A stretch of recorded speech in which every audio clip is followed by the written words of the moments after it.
everyone, what's going on? Welcome to episode 131 of the It's Obvious Gaming podcast. I'm your host, Preston Pugh, and I'm joined by my two best friends, Garrett Drake. Hey, hey. And Jacob Alka. Hey, guys. How you doing? Well. Good, Jacob. How are we doing this fine Sunday afternoon? Woke up with a really bad kink in my neck. It was right here.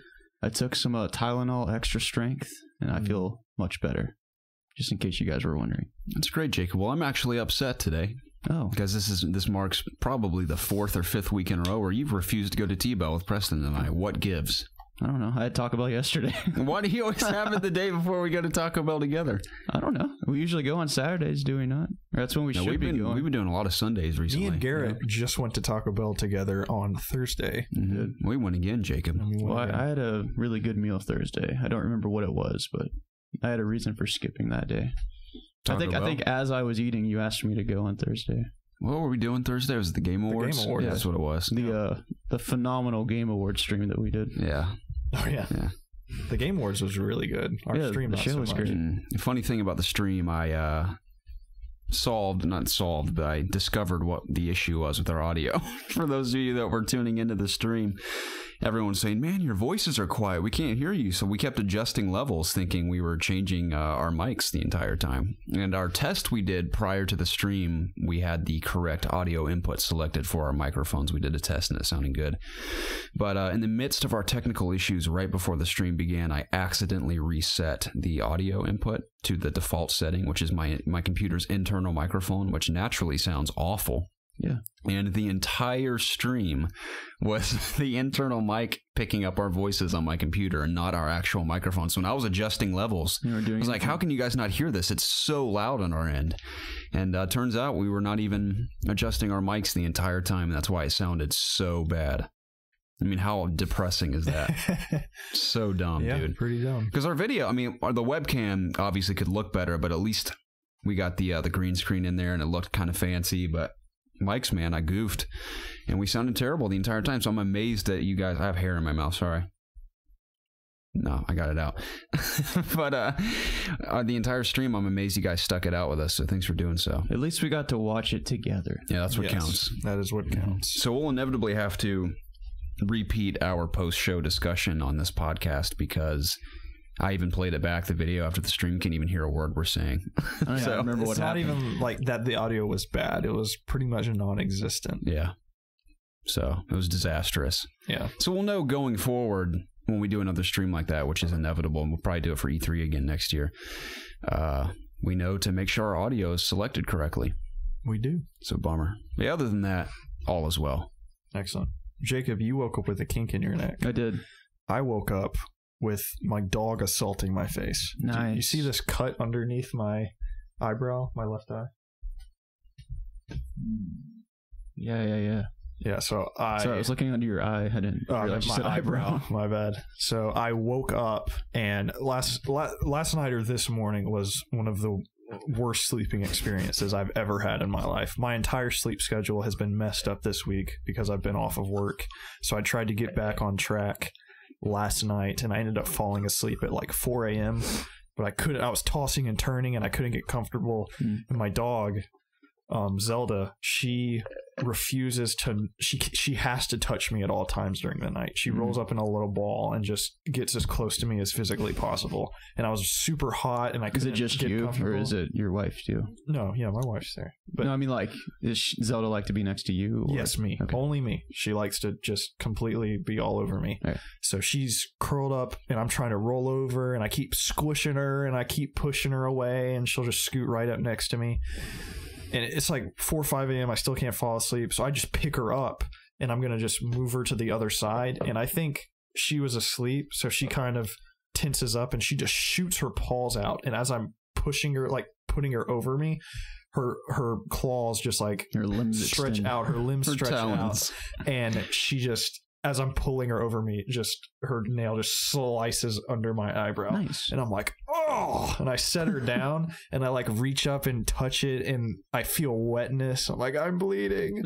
So I get up, go to the bathroom, and there's freaking blood coming down my eyeball.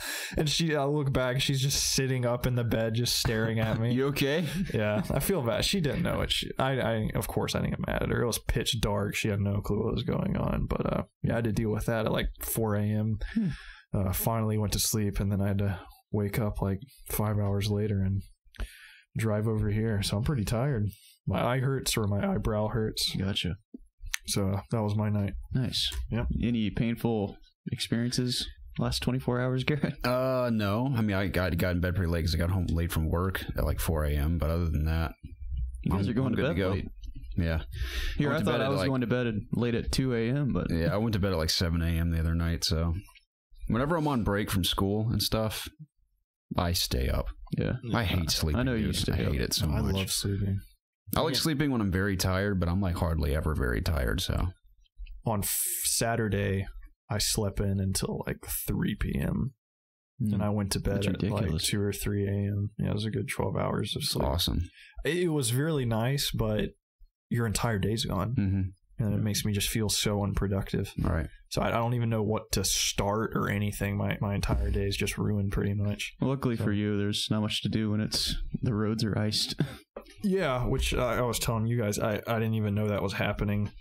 I didn't drive anywhere due to being off work, so I wasn't listening to any radio or news or anything. So I just woke up and there was snow outside. So that was a pretty big surprise, I guess. We hardly ever get snow in December. It's typically, February, March when that starts to roll in, if it does. And we got quite a significant amount here. I think we had close to 8 to 9 inches. Yeah, it was a lot for us. Yeah, it's crazy. I think, I wish it had snowed like that on Christmas Day.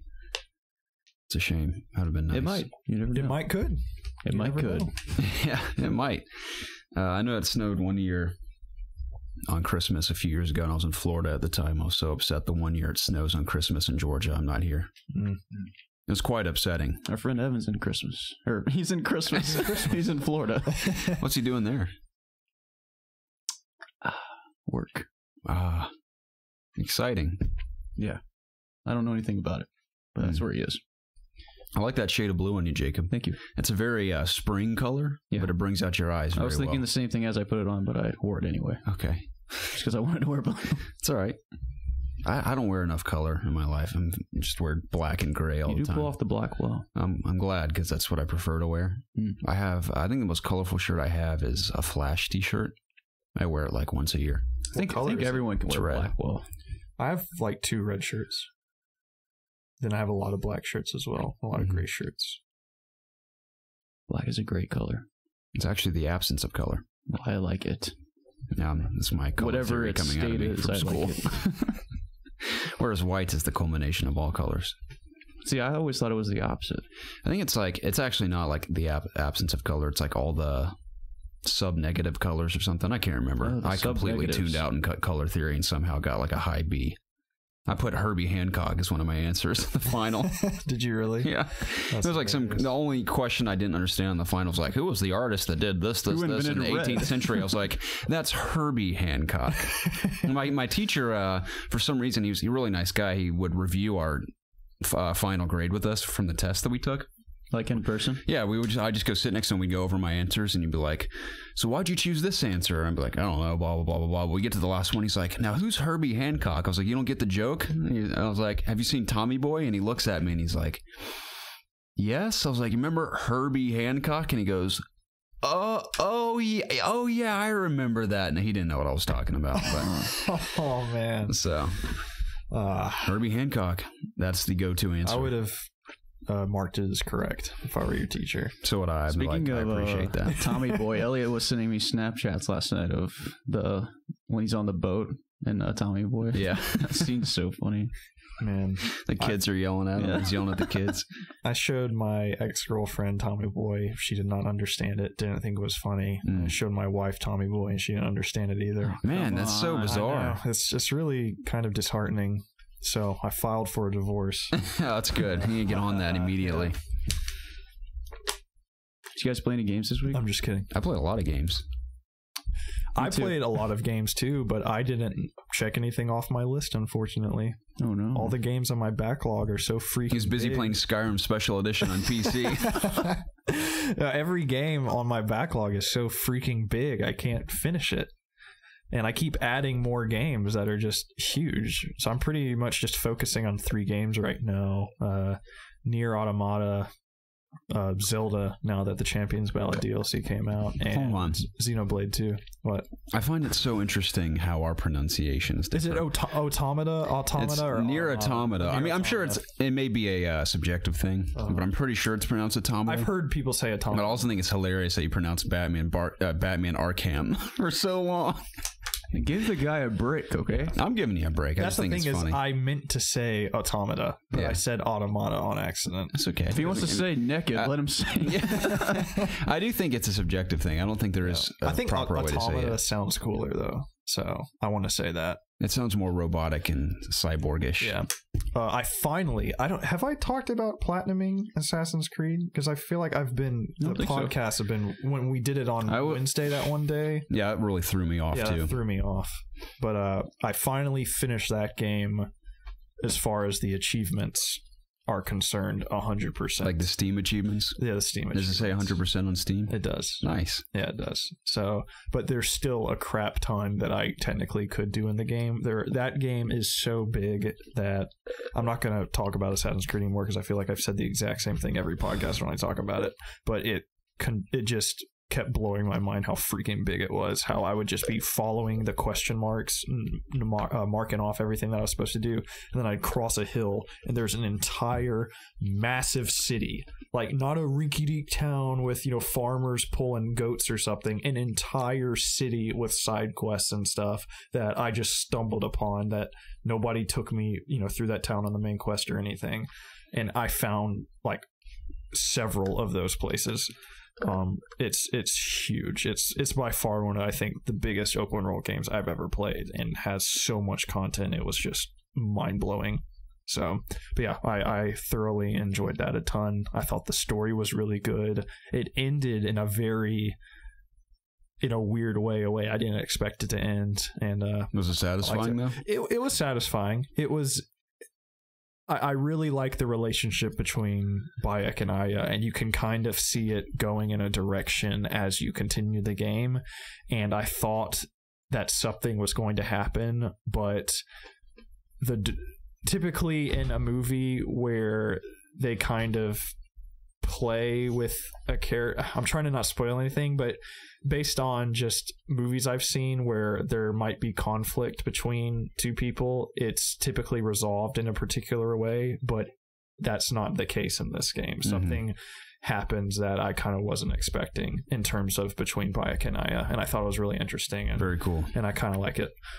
So, but yeah, I really I think they did an incredible job, and I'm glad to say that all the worries that I had before the game came out are kind of put to rest. Yeah, there are still a little bit of a janky animations and stuff, but the world is beautiful. I like the combat a lot. I really like the stealth. It's kind of essential in a lot of places because you can get overwhelmed, especially if you're playing on normal or something difficulty. So yeah, I really like it. Finished that, immediately jumped into Nier Automata, and I really, really, really like it. I really like the characters. I like to be a whole lot. I like how she's a super serious character and 9S isn't, and 9S kind of brings emotion to certain situation. He's attempting to, and 2B refuses to. She's like, no, absolutely no emotion. So I really like the kind of their relationship with each other, and I can assume that 2B will probably get more emotional as time goes on or something. That's kind of just what I'm expecting. So I can already see kind of hints of it as I'm going, as she's kind of learning to actually like 9S. But yeah, I really like 2B as a character. I didn't know anything about her before I started, and I'm growing to like her a whole lot. The gameplay's really fun. The world is really, really cool, and the soundtrack just amplifies just the atmosphere and stuff a ton. I freaking love the soundtrack. I completely understand and can agree with it winning soundtrack of the year. Have you got to the amusement park yet? Yeah, I'm past that. I played it a lot the last couple of days. I'm into the forest area now. Dude, the soundtrack in the amusement park is great. My jam. That song gets stuck in my head, and it's so awesome. I also strangely liked the music in Pasco's Town. Mm-hmm. It's really weird. Forest, but it's pleasing. Even the amusement is weird. Yeah, but it's really cool. It fits everything, and I love how, especially in the amusement area, area is just fascinating. Yeah, it's not to spoil anything, but it's like when you see it at first, you drip something. Mm-hmm. It's just really different. You're used to kind of seeing something else in the beginning of the game, and then the museum area is completely different. Mm-hmm. So it's really cool. That boss fight was interesting too, it was in the area. So the boss fights have been really interesting so far. Yeah, that's been one of the high points of the game, is just all the bosses. And also another thing, the narrative is quite compelling. Just without spoiling anything, it's just kind of learning what happened to the world and what your purpose is in it. Yeah, I'm pretty far along now, and some weird stuff started happening. Like, it's really weird. I have an idea of what I think is going on, and it's really, really cool if that's, what's happening. Crap. I was about to just say something else. One thing that was kind of daunting to me at first was that the world's kind of big, and there's a lot of running around at first, because it took me a while just to access the fast point travels, the different terminals. I finally got that. But that helps. Because at first I was like, why do I have to do so much running? This feels like an old PS2 game or something. But once I got the fast travel points, I was like, okay, this is much better. Not that like running around's bad, because she moves pretty quick. I mean, it doesn't take you very long to get around, but once you push R2 and start picking up into like overdrive, you can haul ass. But the game's really fun. That's also something that I've been playing this week. So 4 out of 10 from you guys? Yeah, pretty much so far. I was about to say something else, but I can't remember. But the boss fights are cool. Dang it. Oh yeah, the bunker. I think the bunker is awesome. Yeah. The main hub area, how it's like black and white, and the soundtrack with it. I don't know. I just really like that area. I go back to it every now and then just to kind of run around. I've only been there a couple times, but that's a cool place. Yeah, it's cool. I also appreciate all the different camera styles and just, how the game changes how it messes as you up. move through the world. Goes into a shoot 'em up type of deal. Yeah, I just fought a massive boss that completely the entire thing was in a shoot 'em up type of thing. It lasted for a while, but it was really cool.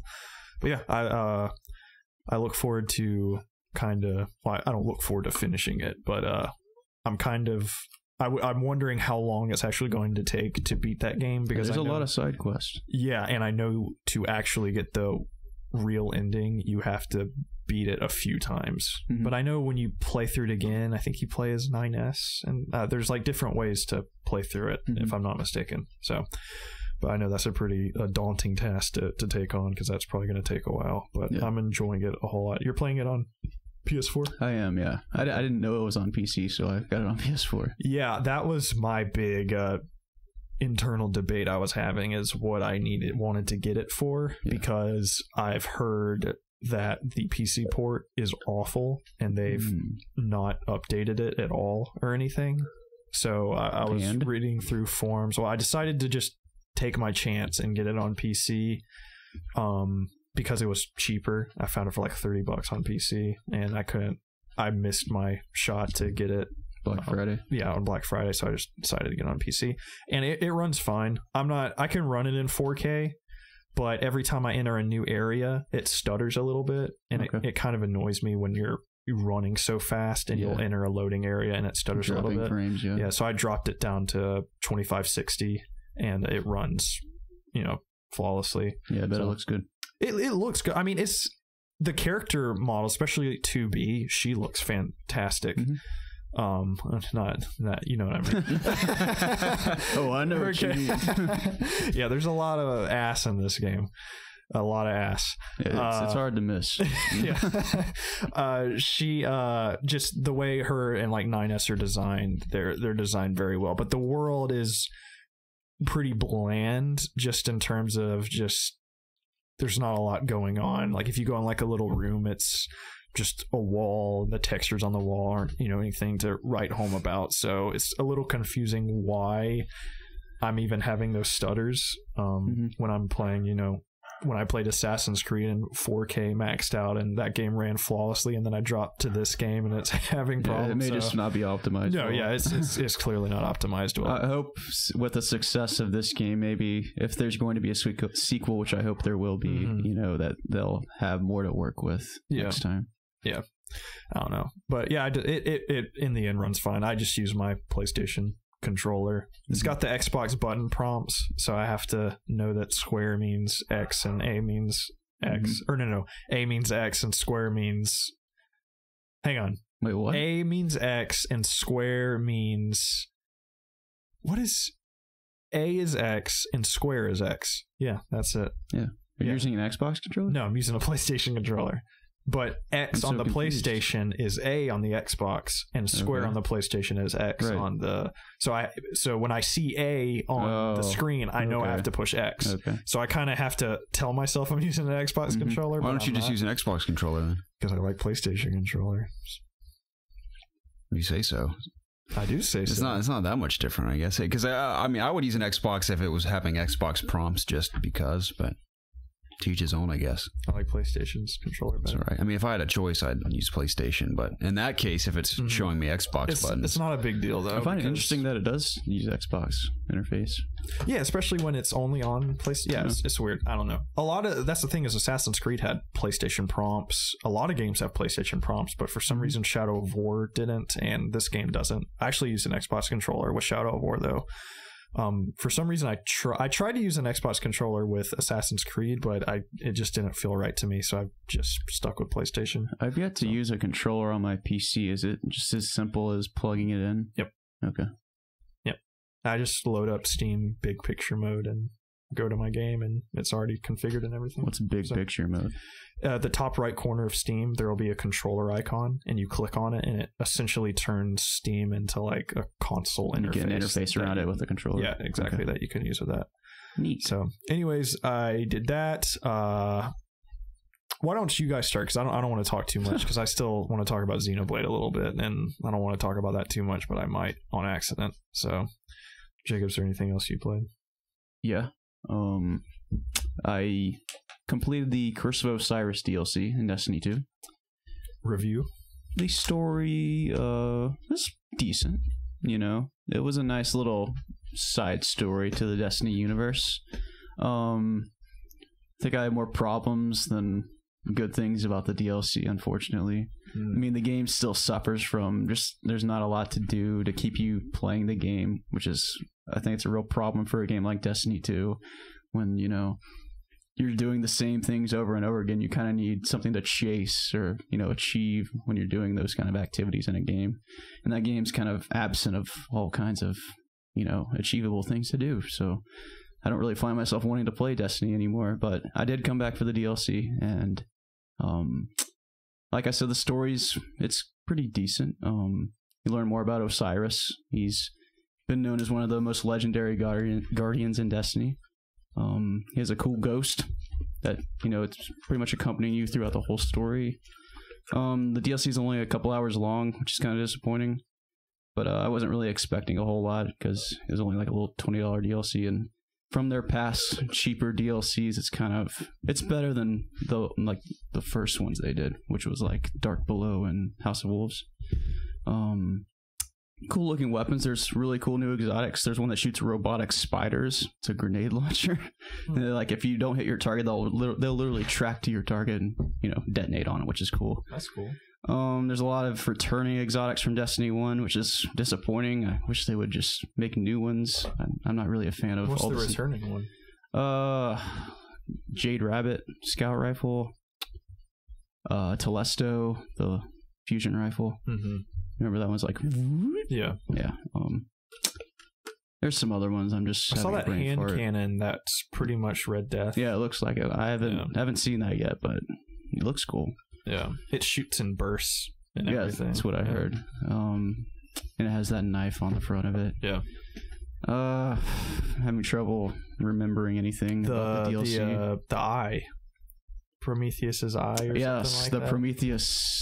Prometheus's lens, I think it's called. Something like. Garrett, have you seen that? The gun is insane. It's like the fire version of Cold Heart. It kills everyone instantly. Not only does it do that, but the gun just looks awesome and it sounds awesome too. I really love the gun, and Zur was selling it this weekend, so I fucking bought it instantly. Gosh. And I've just been using it in like questing and stuff, and geez, I don't use anything else. It's insane. Yeah. It needs to be patched.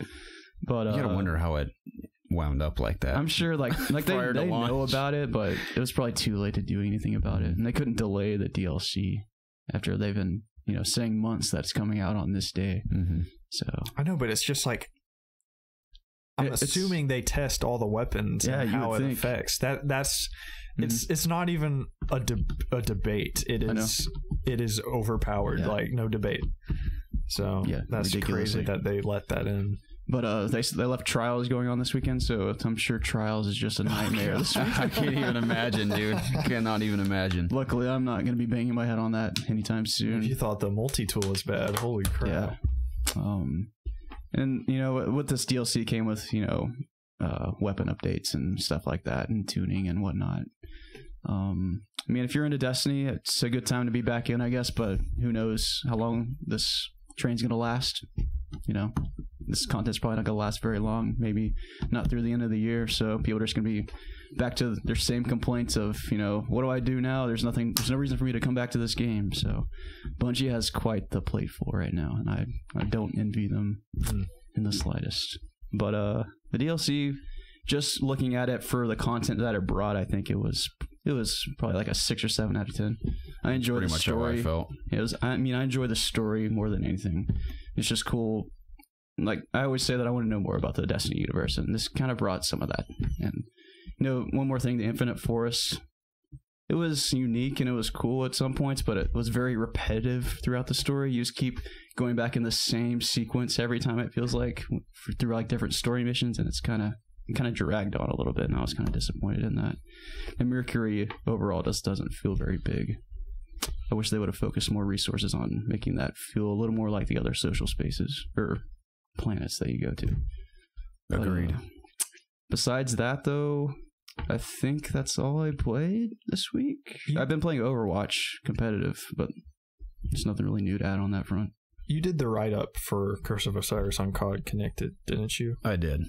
I liked the point that you made. It's something that I really hadn't thought about how Osiris is praised and stuff, but us as Guardians have done like everything.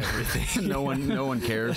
Vanguard's like, you mind doing this shit for us? And we're like, sure. I just saved the universe. I'll go deal with this too while you stand here looking out at this gorgeous horizon in the distance. I never really thought about that too much. So, dude, one of the going back into old Mercury was really cool. I like that too, or it kind of looks like Dr. Seuss land. Yeah. I enjoyed the whole time going through time and stuff. That was a huge plus for me. I thought that was cool. They need to do more of that. Mm-hmm. So the only reason I could see myself playing through this is if the next DLC comes out and it's absolutely incredible, and I just play through this to get to that. To the next one, yeah. Yeah, because based on what I've heard you guys say and what I've seen, it definitely isn't pulling me back in. Not at all. I mean, it just comes down to if Destiny, you enjoy playing it and you enjoy the universe. I do, and I probably would be playing it if this wasn't. This is lore that I feel like is more fun to like watch videos about or read about versus play. Personally, because I think the story presented, like how they build the lore of Destiny as a whole, I think is really interesting. Yeah, like the art and like the gameplay of Destiny has always been a knockout of the park. Mm-hmm. Like, and that stands true in this DLC as well. But just the same things that have always been lacking in Destiny continue to lack in the DLC. Yeah, like what you said. I mean, it feels incredible to play. There's just not a whole lot to do. Yeah, so it's like I want to play it, but I don't know what to do. It's weird because I could have sworn we kept ourselves busy in Destiny 1 for forever. I played it well over a year straight every week. We every week would do the Nightfall. Yeah. We didn't even talk. It was like we were just always on to do the Nightfall. Didn't even have to plan it. That's how into it. You were always chasing those hard to get exotics. Yeah. But now there's gifted to you every second. What happened? What's going on? The whole exotic thing is just a nightmare. They've made them less powerful, and not as fun to. I have them all. I mean, not on PC, but I have them all on PS4. I played for a month. And also I remember us playing the Vault of Glass over and over, chasing the rewards from that. Yeah. And I've played. I've done Leviathan once, and I was like, all right, that was that. I've done it twice and got enough gear that that was fine. And the Prince of Egypt gear. And that's the thing is, I think that the Leviathan is better than the Vault of Glass, but I don't have the urge to play it over and over again like I did Vault of Glass. So they added like a new raid layers. Yeah, raid layers. That is a cool experience. I watched someone do it, and I haven't done it myself, mostly because I'm not powerful enough on PC. Excuse me. Is that where you played it? Yeah, I did it on PC. But there's like I think there's only one boss fight, but it's a really cool fight. It's like one of those Vex Hydras, and it's huge. And it's like over a giant chasm, and just like, I know it's very Vex themed inside the Leviathan. It's weird, but it was cool. I don't really feel comfortable explaining the mechanics, but it looks like a cool fight. I recommend looking it up at the very least. Does it look on par with like fighting Callus or easier? Or? Probably. It's just it's less doing like damage to a boss and more of just working mechanics. It's hard to explain. Okay. I mean, it's more of like getting access to the boss. It's kind of like Callus in that way. You have to do something to get access to shoot at him. Okay. But it just looks cool. It's a very big scale, kind of like the Oryx fight. He's really huge in that fight. So it's along those scales. They did a good job designing it. It's interesting, but it's just short. That's what a lot of people are complaining about. I think it takes, like, if you're good at it, it takes less than like 45 minutes, 30 minutes to do. So that's longer than I thought it would be. Yeah, I mean, I guess the raid team is kind of focusing on, instead of doing multiple raids a year, they're just kind of releasing one raid every fall and then adding these little side steps in between to keep raiders happy. So to get to Callus now, you have to beat that? No, it's completely separate. It's a different part of the Leviathan. Like, you go through a different door. Okay. Yeah. Do you get different rewards? I think so, specifically out of there? I think so. Okay. And there's new ornaments, I think, and you equip them, and it makes your gear that you already have look different. Okay. So that's one thing they've added to keep people trying to play. But we've talked about this game way too long. Garrett, what have you played this week? Well, I played a lot of Destiny 2, Jacob. I'm sure you Just have. kidding. I played the new PUBG Desert map, naturally, after they released it shortly after the Game Awards. What are your thoughts? I like it a lot. I mean, obviously, I've hardly played PUBG. I mean, I've maybe collectively played a total of like 15 rounds total. I've played maybe 5. So I rolled with Irish Ninja, Bulldoge, I think it's how you pronounce it, Bulldog, and I think Espinosa joined us later on, and those guys are so good at the game, dude. Yeah. I'm so bad. Carried? I'm like their small child. I just like tag along. They're like, all right, let's go, son, and they take me through the game and kill like 30 people, and I'm just like in the corner hiding, trying to save my own life the entire time. I mean, I got a couple kills with a shotgun when like no one's paying attention. I'll like walk up behind someone and shotgun them, but it was fun. It's fun in the sense that everyone's going into it hardly knowing how to get around. I mean, you can get around the map, but not being too familiar with the areas and kind of discovering everything at once. It made it interesting. So a lot of fun firefights on that map. Did you drop into any, like, out of the plane, did you drop into any like cities or populated areas with lots of people? Once, yeah, it was an absolute war zone. Yeah. And of course, I ran in the opposite direction of the fight. See ya. And it's funny because I forgot to put my clothes on in the first match because it's a brand new character on the test server. Donald Mustard, named after the guy from the Game Awards. I love that name. Yeah. That's my new PUBG character's name. But running in my whitey tighties across the battlefield being shot at. But it's a cool map, and I'm excited to play more. There's something else funny. Oh, yeah, I think we made it into the top. Or I did a solo match. I think I made it into the top 10 once, and I died at the very end, of course. I was the top 4 is what it was. There's 4 of us left, and I died.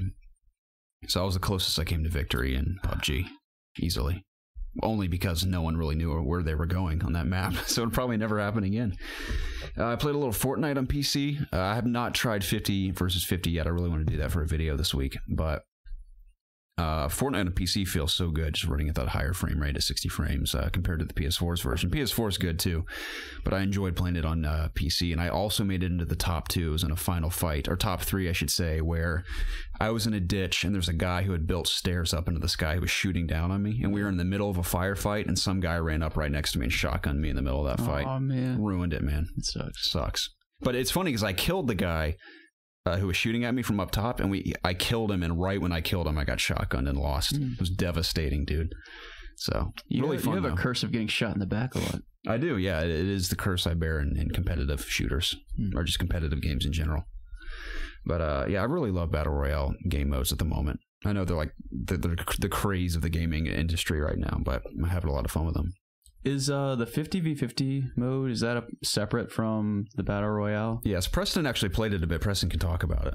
It's just when you go into Fortnite, you just go to the Battle Royale setting, and down at the bottom right corner, you can switch between duo and 4-player, right. And then 50v50 is also in there as well. Can you do that with teammates? I think so. Queue into it? When I queued into a match, I had 4 people I was teamed up with, I guess, to talk to. And I'm assuming you Is it kind of like squads in like Battlefront or something? Kinda, yeah.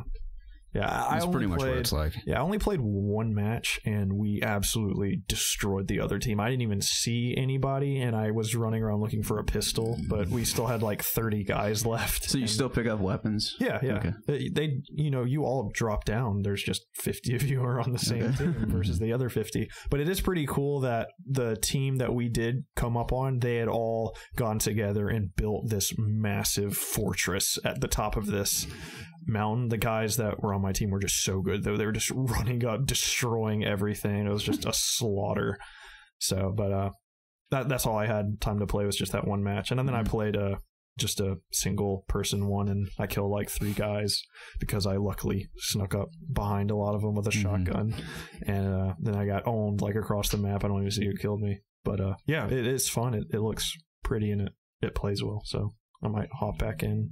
Hey, shout out to Frog Kid, by the way, who I played Fortnite with the other day, or the other night. We did pretty well. I think we made it to the top 5 or 6 that time, too. So, neat. Good times. I've been playing some Monster Hunter. I killed the first 2 creatures, the beginner, the Great Jagras, and the Baroth, I think is the second one. I fought the Jagras. Yeah, that's the only one I did. When I first started it, I thought I read Jaguar, and then I came up on him. It was like a big iguana. Jaguar. Yeah. We're gonna do the 3rd one for a video this week, but if you're listening on Monday, it should be out on Tuesday. But cool game. I have no clue what I'm doing. There's just so much going on in the interface, and there's so many items I have in my inventory. I don't know what anything does or what it's used for, which I assume in the main game it's introduced to you exactly what everything does. I hope Monster Hunter World for newcomers is inviting in the sense where it kind of explains everything to you, because I'm sure for some veterans they probably knew exactly what some certain things were. But gameplay feels pretty solid. PS4 Pro gives you the option of high resolution graphics or frame rate. Naturally, I chose frame rate. But it felt pretty smooth, and it's fun to play. So I'm definitely going to play it. I just don't know much about it at the moment. So I'm interested for sure. I'm excited to go on hunts with friends. That sounds fun. The only thing I kind of was put off by is that you follow those fireflies to your objective. That's just like you're following. It's like the breadcrumb trail from Fable 2, where I really don't have to even try to look for the monster. I just follow that trail. I hope in the full game there's more ways to track monsters other than just like looking for footprints and stuff. Yeah. I'm fine with the footprint thing, but I wish there are more in-depth methods to finding those things rather than just follow the fireflies all the way to your target. It's kind of boring. I don't know. At the same time, it kind of creates this sense of you're actually tracking to go find it instead of just following like a pathway that a quest line might take you. Well, I mean, that's what I mean. It which is essentially what it is, because the fireflies are just pointing you in the direction the entire time. Versus like, oh, look at this bush. This bush looks ruffled. Maybe I should go investigate. And like, oh, there's some saliva on it. Ooh. And then you find something like a saliva trail somewhere else. And then, oh, there's a footprint over there. And then you follow that instead of the fireflies guiding you the whole time. Gary, why don't you create new ways to find monsters? Maybe I will, Jacob. Now, I don't know if that's a traditional trope in Monster Hunter games, because I've never played one before. But as of right now, I kind of wish it was a little more difficult to search for the monsters, because the fight itself was really fun, but getting to the monster wasn't very exciting for me. Right. So, and these are just beta impressions. We don't know how the real game's going to be. So it's January 24th. Is that the date? The 26th? It's in the 20s somewhere. Something like that. Can't remember. Sure. Gonna play it though. I know it's coming to PC, but I don't think it's coming to PC on the same date. Yeah, I think it's later in the year. That's a bummer. You're like done with PlayStation, I guess, until the exclusives come out. Yeah.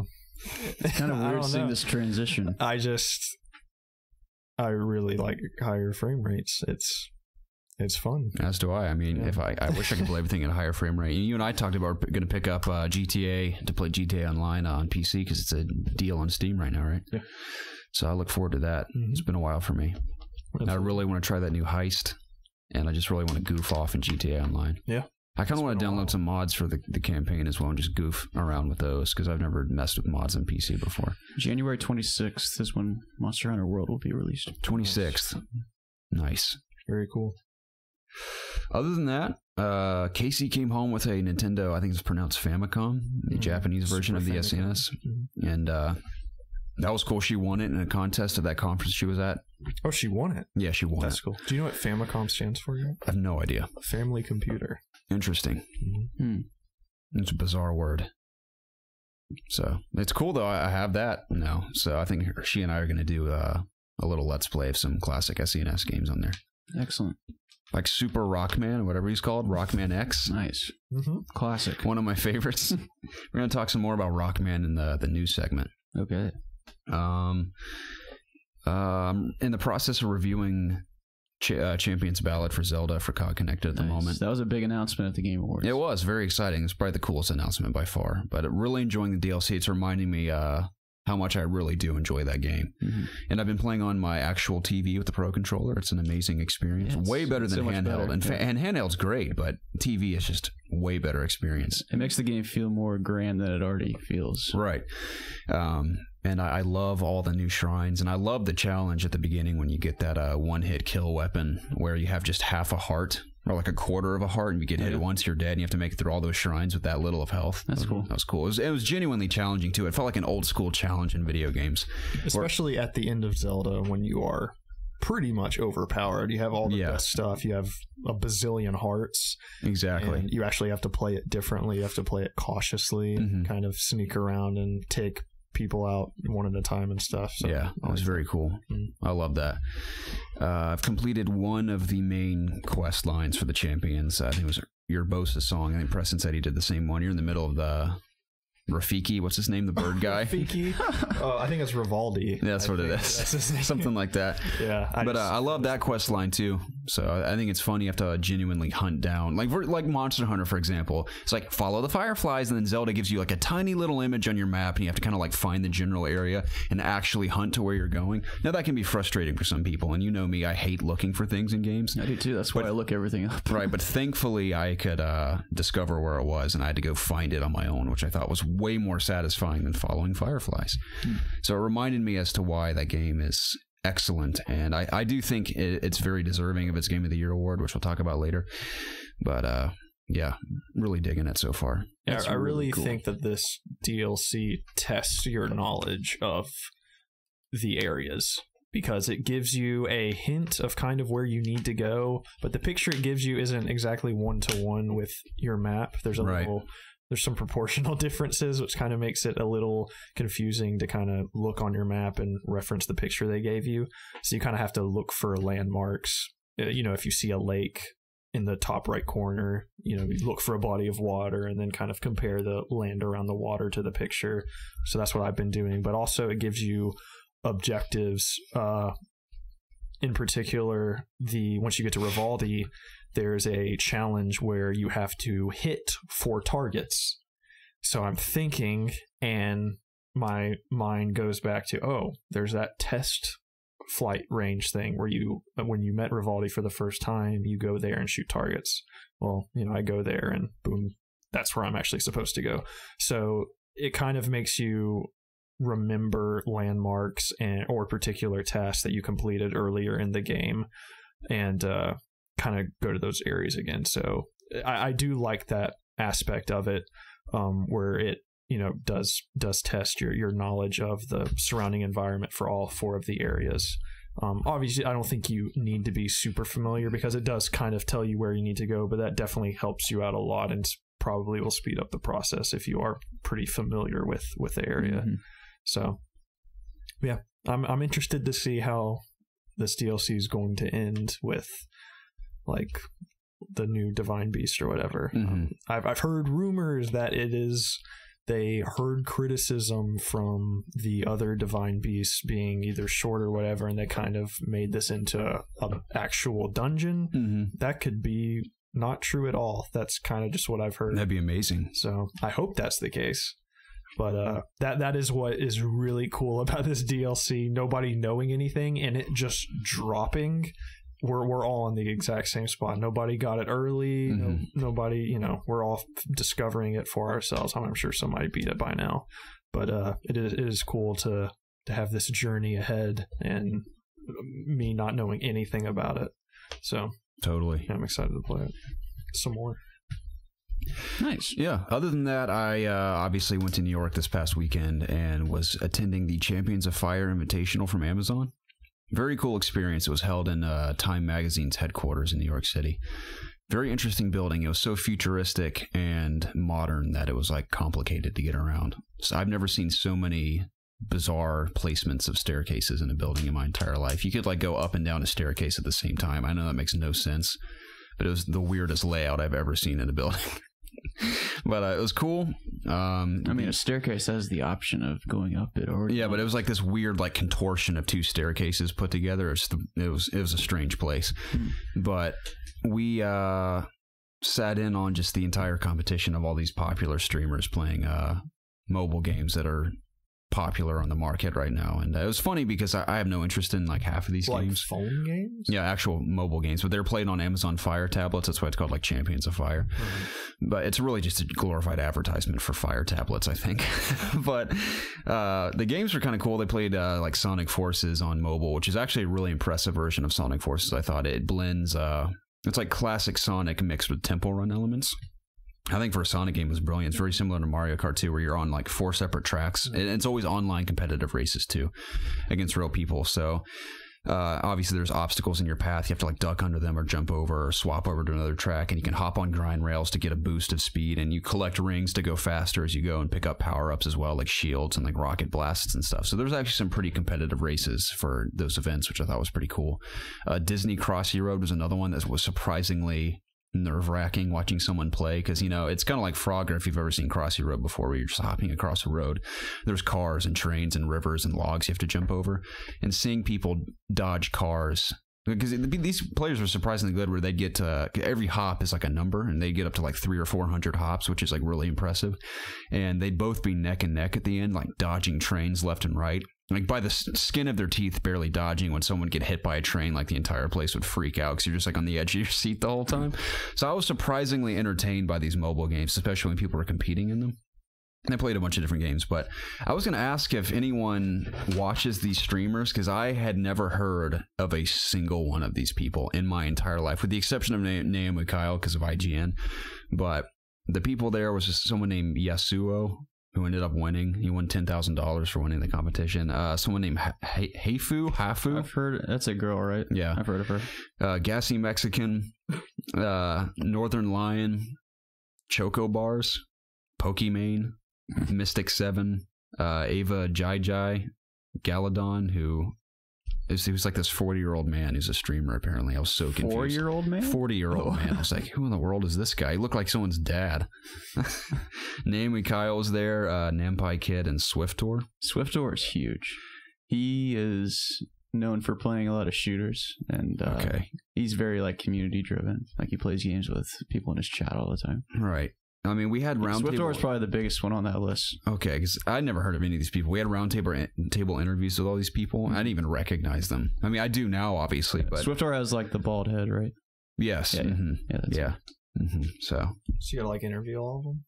Yeah, it wasn't like one-on-one interviews. It was like me and 3 other media people. It was actually a very small media event. There's only like 4 of us there.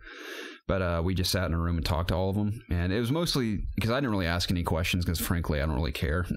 But really nice people. I have no questions for streamers. I don't know what to ask them. But someone asked, like, well, what's it like being a popular streamer? And they're like, oh, like generic answers, like, oh, it's when you're streaming for 20,000 people, it can be stressful, which I can only imagine. I'm sure it is. But they're talking about the risks of being doxxed and swatted and stuff. And a couple of them have been swatted in the past, talking about how they combat that nowadays and everything. And Pokimane, which I thought this is horrifying, said her roommates were like walking her dog one night at like 3 a.m. and some dude walked up to her roommates and was like, hey, is Pokimane around? And they're like, who are you? And he's like, I don't know, I just heard she lives in this area. Some guy was looking for her. And they're like, oh, no, we don't live around here. And he's like, okay. And he just like walked away. And it was like 3 a.m. Pokimane. You believe that?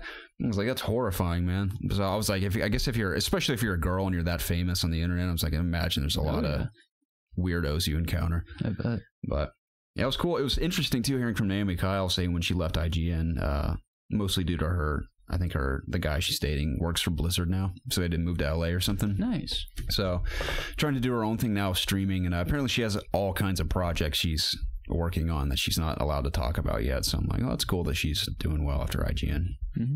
So, but yeah, it was an interesting just getting to know some of those people, because I'd never heard of them, and just hearing what it's like to be that prestigious of a streamer or a YouTuber and competing at the event. So it was a cool experience. And New York was fun, of course.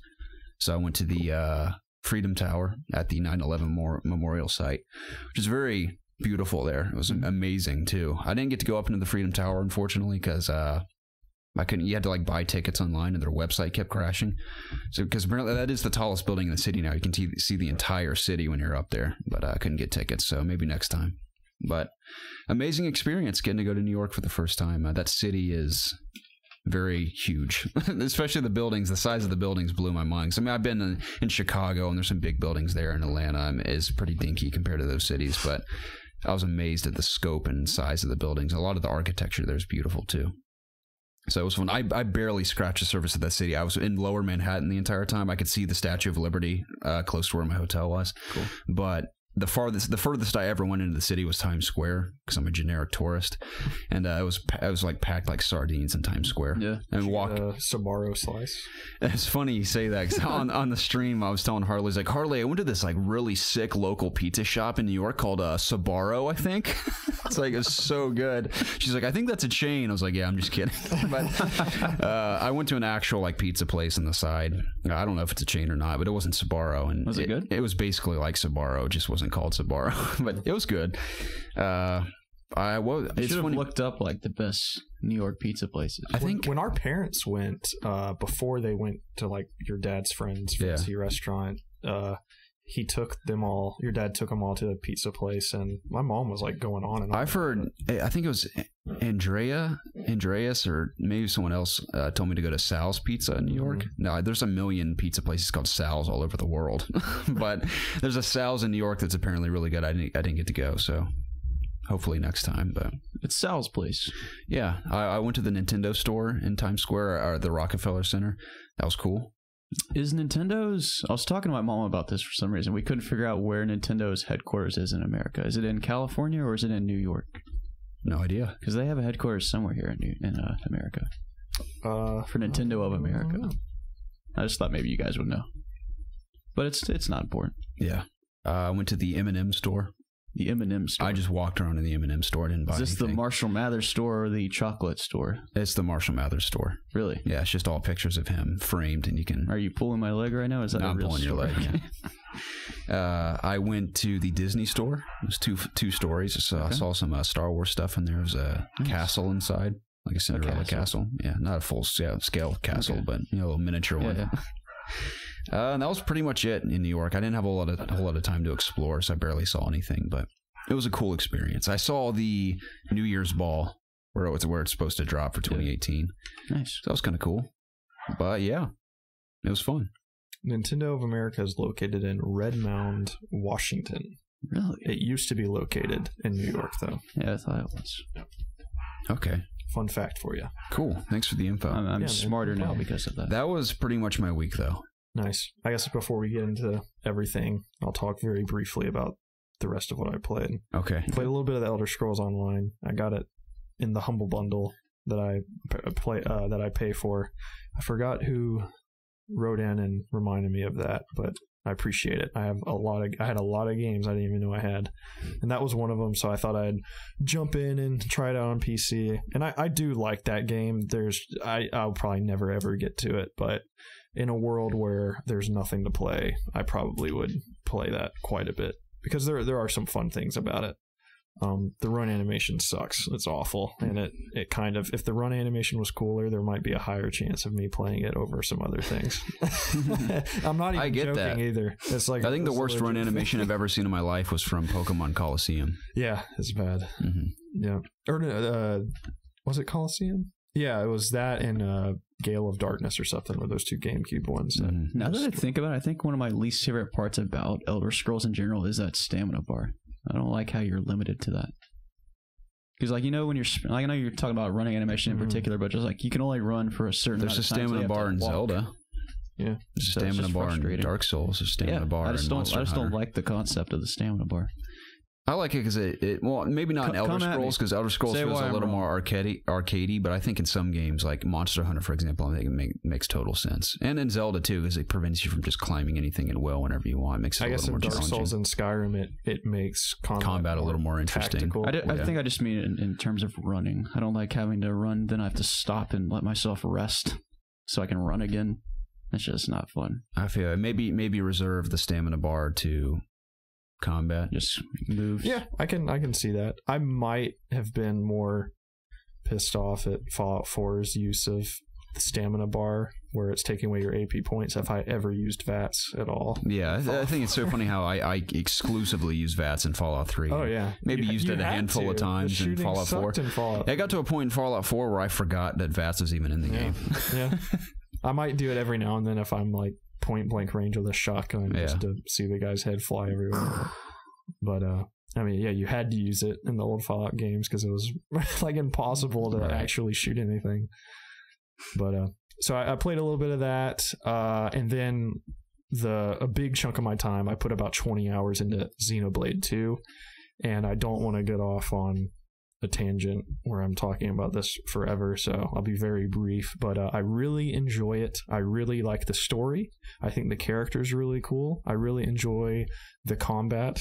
It seems very simple in the beginning, but it is really deep, and even after 20 hours, and I've heard at 50 or 60 hours, they're still kind of giving you tutorials on new systems and stuff, so that's cool.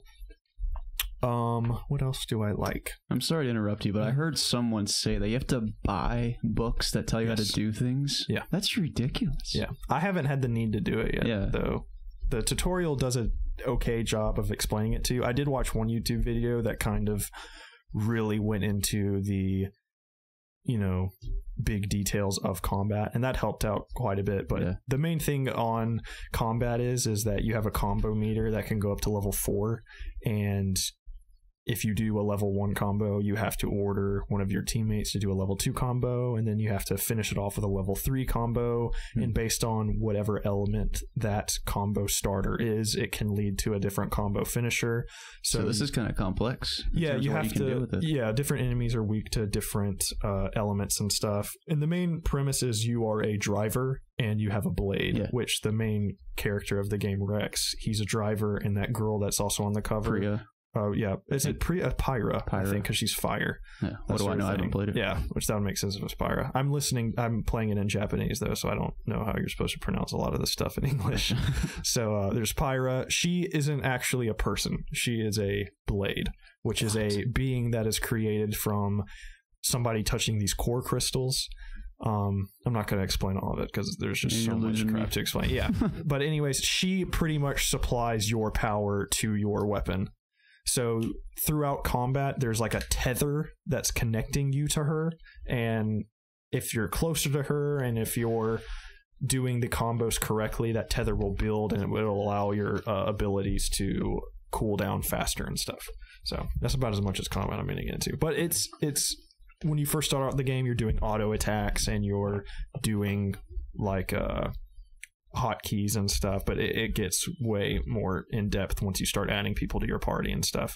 And like I said, with party members and characters, the characters that I've met, main characters, are really awesome, and the story is really intriguing. Like I am super interested to see where this story is even going to go, how some of these characters are gonna, feel about things that might happen, later on and stuff. So I'm very interested in that. So that's pretty much and the worlds themselves are really cool. Just the lore of this world where it takes place on Titans, right? Stuff. Yeah. So that's all really cool and stuff. There are a few things that I don't like at all, and I don't understand why the game was made like this, and it makes the game feel very, very old. At sometimes I feel like I'm playing an old PS2 game, based on some of the systems, and frankly because of the graphics at some points too. It has a dynamic resolution, and you can see when things get kind of hectic. You can see the resolution disintegrate before your eyes, and especially on handheld, it gets to like obscene resolutions. Digital Foundry put up a video, and it can get below like 400p. So it straight up looks like a PS2 game at some points. But I'm not going to let that, ruin everything else in the game. The frame rate too can get a little choppy at some points, especially when you're in big open areas and there's lots of enemies on the screen, which is very confusing because I'm playing Zelda as well. And yeah, it has frame rate hiccups every now and then, but it looks beautiful, and for the most part it runs flawlessly. And this game, you can't climb anything. They're just giant circles you pretty much explore, and there's some enemies walking around, so I don't understand why. I guess it's the engine they're using, or maybe they're just not as good as optimizing as Nintendo. I mean, it's something like that. But anyways, so that's kind of a disappointment, is the frame rate and the graphics. But the map system in terms of finding where you need to go can be very confusing. There was a main quest icon I had that had me going west, but to get to where I needed to go west, I needed to go north and go around all of this crap, and it took me forever to find that out. So this game needs the fly bread trail to kind of tell me where I'm going, because I get lost a ton in this game. And you're constantly running into higher level enemies if you're going the wrong way, and then you're getting one-shotted, and then you have to reload it, and you have to figure out, okay, well, that was the wrong path. But sometimes I get past the high level enemies and I end up where I'm supposed to go. So I'm thinking, well, was I supposed to go past these high level enemies and just pray I make it through, or was there this obvious path that I was supposed to take with lower level enemies?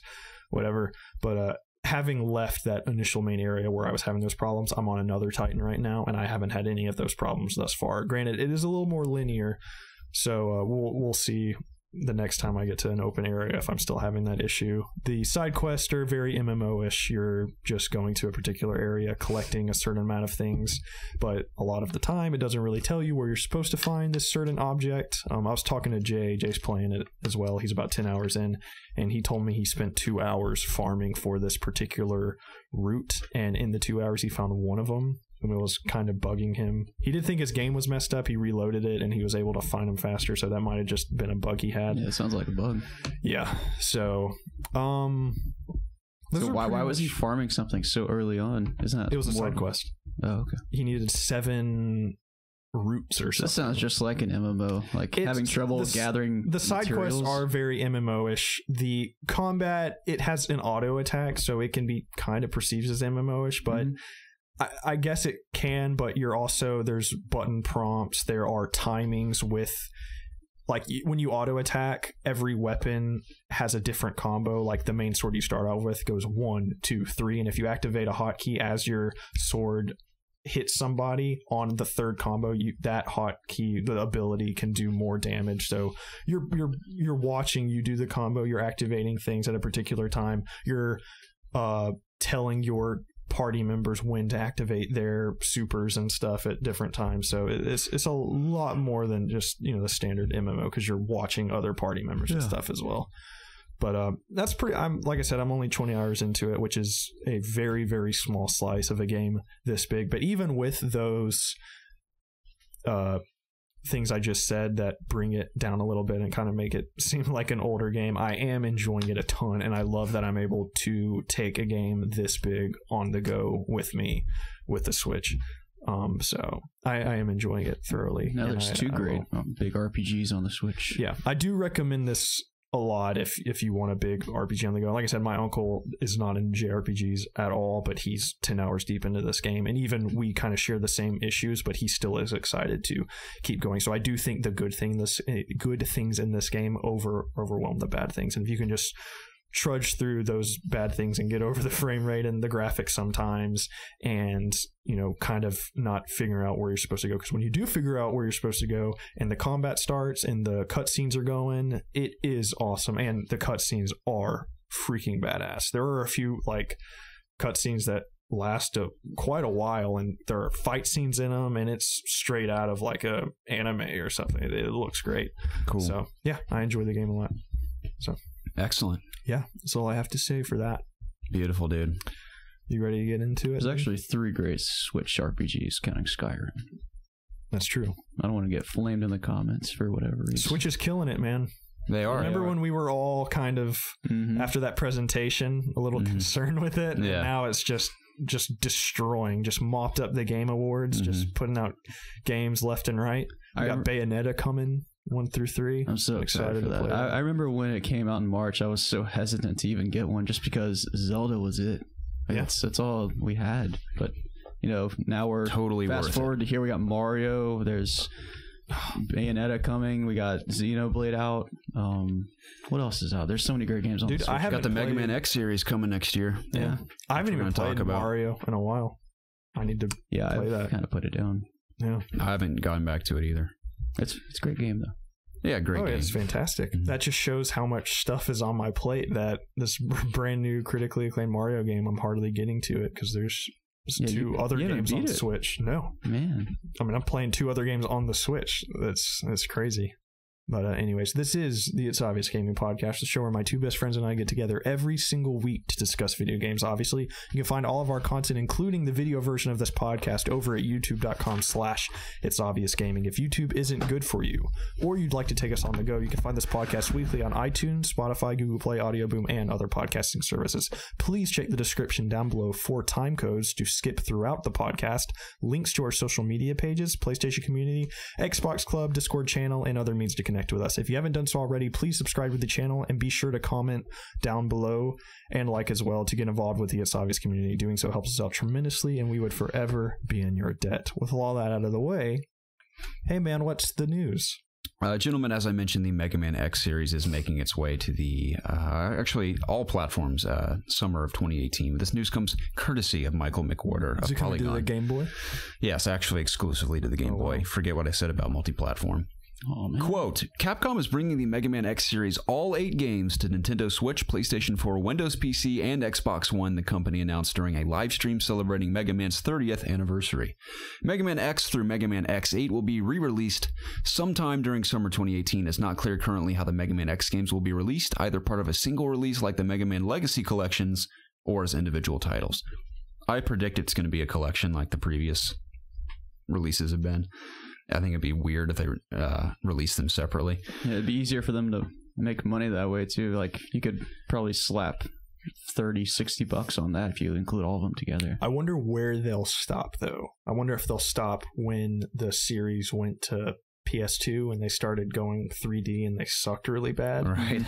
So that I'm assuming they'll stay with the ones that were on PS1 and Super Nintendo. That's my guess. Yeah. I'm excited about this because I was hoping just Mega Man X in general would make its way to Switch, but now that we're getting all 8 is great. I've only played X and X like 3 or 4, one of those 2. I can't remember which one it was, but X I've played, the original X I played through maybe 20 times throughout my life on different platforms like Super Nintendo, PSP. I think I played it again on Vita or whatever it was on originally. Mm-hmm. So that's exciting. I assume it's going to be the original like 2D version of all these games. So that's cool. And I was just playing it again. It's called Rockman or whatever on the Famicom. So Japan. Yeah, I'll beat it on that as well. So I love that game. It's one of my favorites. So it's very exciting. If you guys were to get this, what system would you get it on? I'm getting on Switch for sure. Same. Definitely. So cool. No question. PC. I need higher frame rate. Yeah. Speaking of Mega Man 11 was announced. This comes from Jason Schreier of Kotaku. He says, Mighty Number what? Mega Man 11 is coming to Capcom. Side note real quick before I continue, this is so funny. So Casey comes home with a Famicom. I'm like, Casey, this is so awesome. Do you realize how cool this is? And she's like, oh, I didn't know it was that cool. But she came home with like 4 Mighty Number 9 shirts and like posters of Mighty Number 9. She's like, I got you all this cool Mega Man stuff. Oh, did she buy it? I think she won in a contest. Oh, okay. But she's like, I got you all this cool Mega Man stuff, and it was all Mighty Number 9 stuff. Like posters and shirts. I was like, oh. It's like, cool. I was like, this actually isn't Mega Man, though. She goes, oh, it isn't? I was like, no, this is like the spiritual successor to Mega Man. Like, I think it was the original creator or whatever his name, like, kickstarted it. And I was like, it was reviewed very, very poorly. And she goes, oh, I'm like, it was very nice of you, though. I'm like, this. At least she didn't buy it. Right. I was that like, would have been awful. I was like, it's not Mega Man, though. Last time she gets you something. Yeah. But anyway, Mega Man 11, he says, Capcom, never mind. He says, it looks beautiful and will be out in late 2018 for PS4, PC, Xbox, and Switch. This is the first proper new Mega Man game since the retro-styled Mega Man 10, which came out in 2010, rather than recreate the 8-bit style of the older Mega Mans and the subsequent sequels, Mega Man 9 and Mega Man 10. Capcom is going with 3D sprites on top of a 2D plane, creating an effect that seems off-putting at first, but actually looks pretty good. Way better than Mighty Number 9, at least. He ain't taking a lot of blows at Mighty Number 9 there. How do you guys feel about the style of how 11's looking? I mean, I don't know how good my opinion is here since I've never played a Mega Man game, but I think it looks cool. I will say I really admire that Mega Man's design, and like just his general character design, looks like the classic Mega Man, and I love how the logo looks like the classic logo as well, which is cool. I don't know. I've never actually played through an entire like platform or like side-scrolling game that has this style of graphics, where it's like the 3D on top of 2D. So I don't really know how I feel about it, but it's kind of whatever. I don't know how many games we have like this that are done it this way. So I don't think I have either. Let us know if there's something we don't know about besides Mighty Number 9. I'm excited for it. I feel like I owe it to, because I have the original Legacy Collection. I haven't picked up the additional Legacy Collection, but I feel like I owe it to Mega Man for as much as I love X to play through all those games leading up to 11. Mm-hmm. I don't know how much I'll actually get into Mega Man in terms of the game, but I definitely want to try at least the X collection when it comes out. And that'll probably, kind of gauge my excitement for the new one when that releases the end of next year. This is all like really cool though, especially for like really hardcore Mega Man fans, I bet, because I'm just a very general Mega Man fan. I'm a hardcore fan of X, but the series as a whole, I'm very general. So I think that's cool. Platformers are coming back. Yeah, I mean, and they thrive on. I mean, everything basically thrives on the Switch, but games like this especially are great for on the go. I think 11 looks cool, but I'm about to. Again, like Elder Scrolls, I think the run animation kind of looks odd for some reason. I actually haven't even watched the trailer. I saw like a news video where they like very briefly showed it, so I need to like actually watch the trailer because I don't really know. So yeah, run animations are off-putting for me too. So I'm trying to think of another run animation. Assassin's Creed Bayek. He looks real nice running. Cool. Yeah. I always liked the way Connor ran. Yeah. That was a good run. Assassin's Creed always gets the rundown. Yeah. Man, I don't know what they were thinking with ESO. It looks like they have a diaper. Is it as bad as Flash and Justice League? It's not that bad. Are you playing third person? It's not that bad. In combat, yeah, because I feel like you have an advantage in third person. You can dodge and see other enemies around you. I feel like you're kind of limiting yourself if you're in first person. So, I mean, that's the thing is the first person actually looks really good. The combat animations and stuff, I'll have to pull it up and show you. It's awful. It's so bad. So, well, cool. Anyways, enough about that. According to Mario Barash from COD Connected, Dying Light is getting a Battle Royale mode. You guys heard about this? I did hear about this. I did not hear about this. This is intriguing. Did any of y'all even play Dying Light? I did not. I watched you play a little bit because we did a video back in the day. Yeah, that's excellent. See, hearing this, though, makes me want to play it even more because this is technically still on my backlist or my backlog because I always wanted to play it. I thought it looked great. So this is pretty interesting. He says, as is evident via the latest report, everyone is getting in on the Battle Royale train, including Polish developer Techland. Considering PUBG's success, that's no surprise. Dying Light, the intense open-world zombie FPS, is getting its own Battle Royale-style multiplayer mode. The mode will serve as a standalone expansion that offers a blend of PvP and PvE gameplay. It's called Dying Light Bad Blood, and it thrusts players back into the dilapidated city of Haran with a mission of collecting biosamples. In the process, players can elect to cooperate in order to survive or kill each other. Apparently, betrayal leads to greater rewards, so you'll want to watch your back if you're not stabbing your own teammates. Players can experience the open beta on Steam later this month, while the completed expansion will arrive Q1 2018. Best of all, it will be free. Wow. So I think that's pretty cool. That's what I like. If people are going to do a battle royale style game mode, I want them to put their own spin onto it. Whereas here you're collecting biosamples, and it's like PV, like there's zombies running around, but additionally there are real players that you can either work with or kill. And after seeing how Fortnite's exploded, I think they're more than happy to give it away for free. Just that exposure alone is going to give them all they need in terms of revenue. People love Dying Light. It was a big success, so I think this is a really good idea for them. Absolutely. Get a lot of people. Was there a multiplayer mode previously? Yes, there was. Okay. Because I have not played it at all. Yeah, I think it was you could join somebody else's match as one of those zombies that only came out at night. Okay. Oh, that's right. I think I remember seeing that because I watched Andy play it a bit for a while. That's cool. For those of you that are at all interested in PSVR or PlayStation Pro or PS4 Pro, there are bundles that are $50 off starting yesterday. Well, today's the 10th. That's when we're recording. But starting today on the 10th through the 16th, all the bundles are $50 off. So instead of like being $400 for a PS4 Pro, it's $350. A couple bundles like the Destiny 2 or Star Wars Battlefront 2 bundles are $400 instead of $450, and so on and so forth. So it's pretty much just Black Friday deals. Yeah, it's not like a huge difference, but you could save $50 if you wanted to on those. So Shuhei Yoshida retweeted something on Twitter about getting PSVR for like $200. Really? Yeah.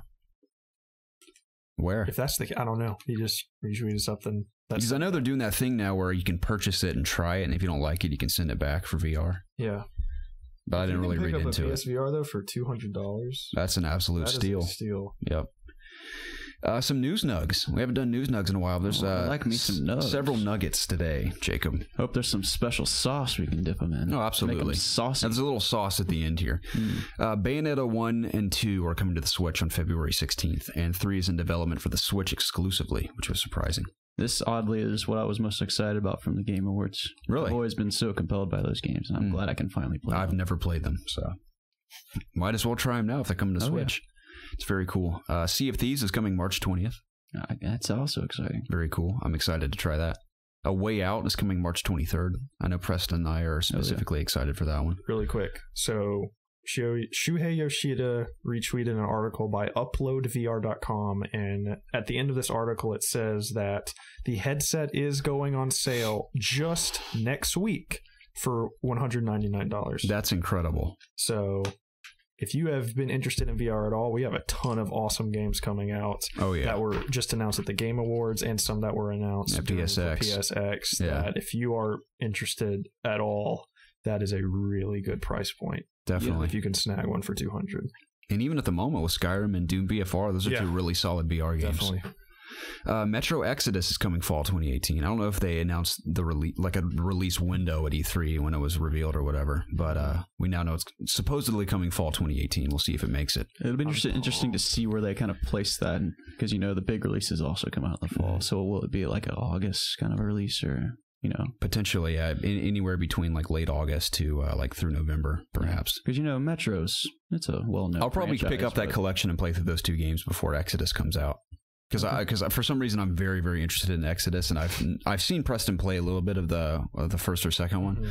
There's 2099, I think that's what it's called, and then there's Last Light. Okay, yeah, so I'll probably play through those prior to Exodus at some point. So the first one's good, the second one is very good. Nice. So cool. Yeah, and are they connected story wise? Are they kind of separate? It's the same character. Okay, his name's Artyom. And I believe the third one is also with Artyom, based on the trailer that they showed. Very cool. So, and I picked them up separately on PS4 a while back for like $5 a piece. So occasionally they go on sale like pretty heavily. So nice. Yeah, I'm excited for that one. Ubisoft has delayed a few of their games. This is according to Andy Chalk of PC Gamer. He says Ubisoft announced plans to delay 3 upcoming games today. Far Cry 5, which had been slated to come out on February 27th, 2018, has been pushed back to March 27th. The Crew 2, slated for March 16th, is now expected to be ready sometime between April and September. It's quite a wide window there. And an unannounced franchise game that had been planned for release in the company's 2018 to 2019 fiscal year is now set for 2019-2020. I'm going to call it right now. I think God of War is going to come out the same day as Far Cry. That's my prediction. March 27th? Mm-hmm. It's my prediction. Okay. Is that a Friday or a Tuesday? That's a Friday. Is it? Yeah. Probably not then. I'm wrong. I am pumped for Far Cry 5. My guess for God of War is March 23rd. Okay. I'm with you. Okay. I love me some Far Cry gameplay. Even though 3 and 4 are basically the same thing, I just really enjoy that This game doesn't excite me for some reason. I just love stealthing around like campsites and taking guys out, and I love jumping out of a helicopter from 1,000 feet in the air playing Far Cry. and landing on someone. I think the gameplay is really solid in those games. I think this is probably going to be like Assassin's Creed was to me, where I'm kind of over Far Cry and it's fine, but once I actually get my hands on it, I'll probably really be into it. Mm-hmm. So I don't know. I hope if it comes out around the same time as God of War, then that will probably delay me from playing it until that's done with. But I would love to play Far Cry. It's full co-op with you. Oh, that would be so fun. So much fun in Far Cry 4 in co-op. I just thought about it. We can pick this up on PC, can't we? Yeah. Yeah, dude. Totally picking it up on PC. For sure. Absolutely. Blowing those elephants up is one of the funniest things in the games. And then piling all those dead bodies together and then you flicking off the camera and me screenshotting it. I wonder if that's still on my PlayStation. That's like one of the hardest I've ever laughed in a video game. So funny. Good times. Did you guys ever play The Crew? No, I haven't. I don't really have an interest. So no interest in the second one. I've heard Crew 2. People have previewed Crew 2. I've said it's pretty solid if you're into those kind of games, but I'm not into it really. Mm-hmm. So it's a cool concept. Yeah, definitely.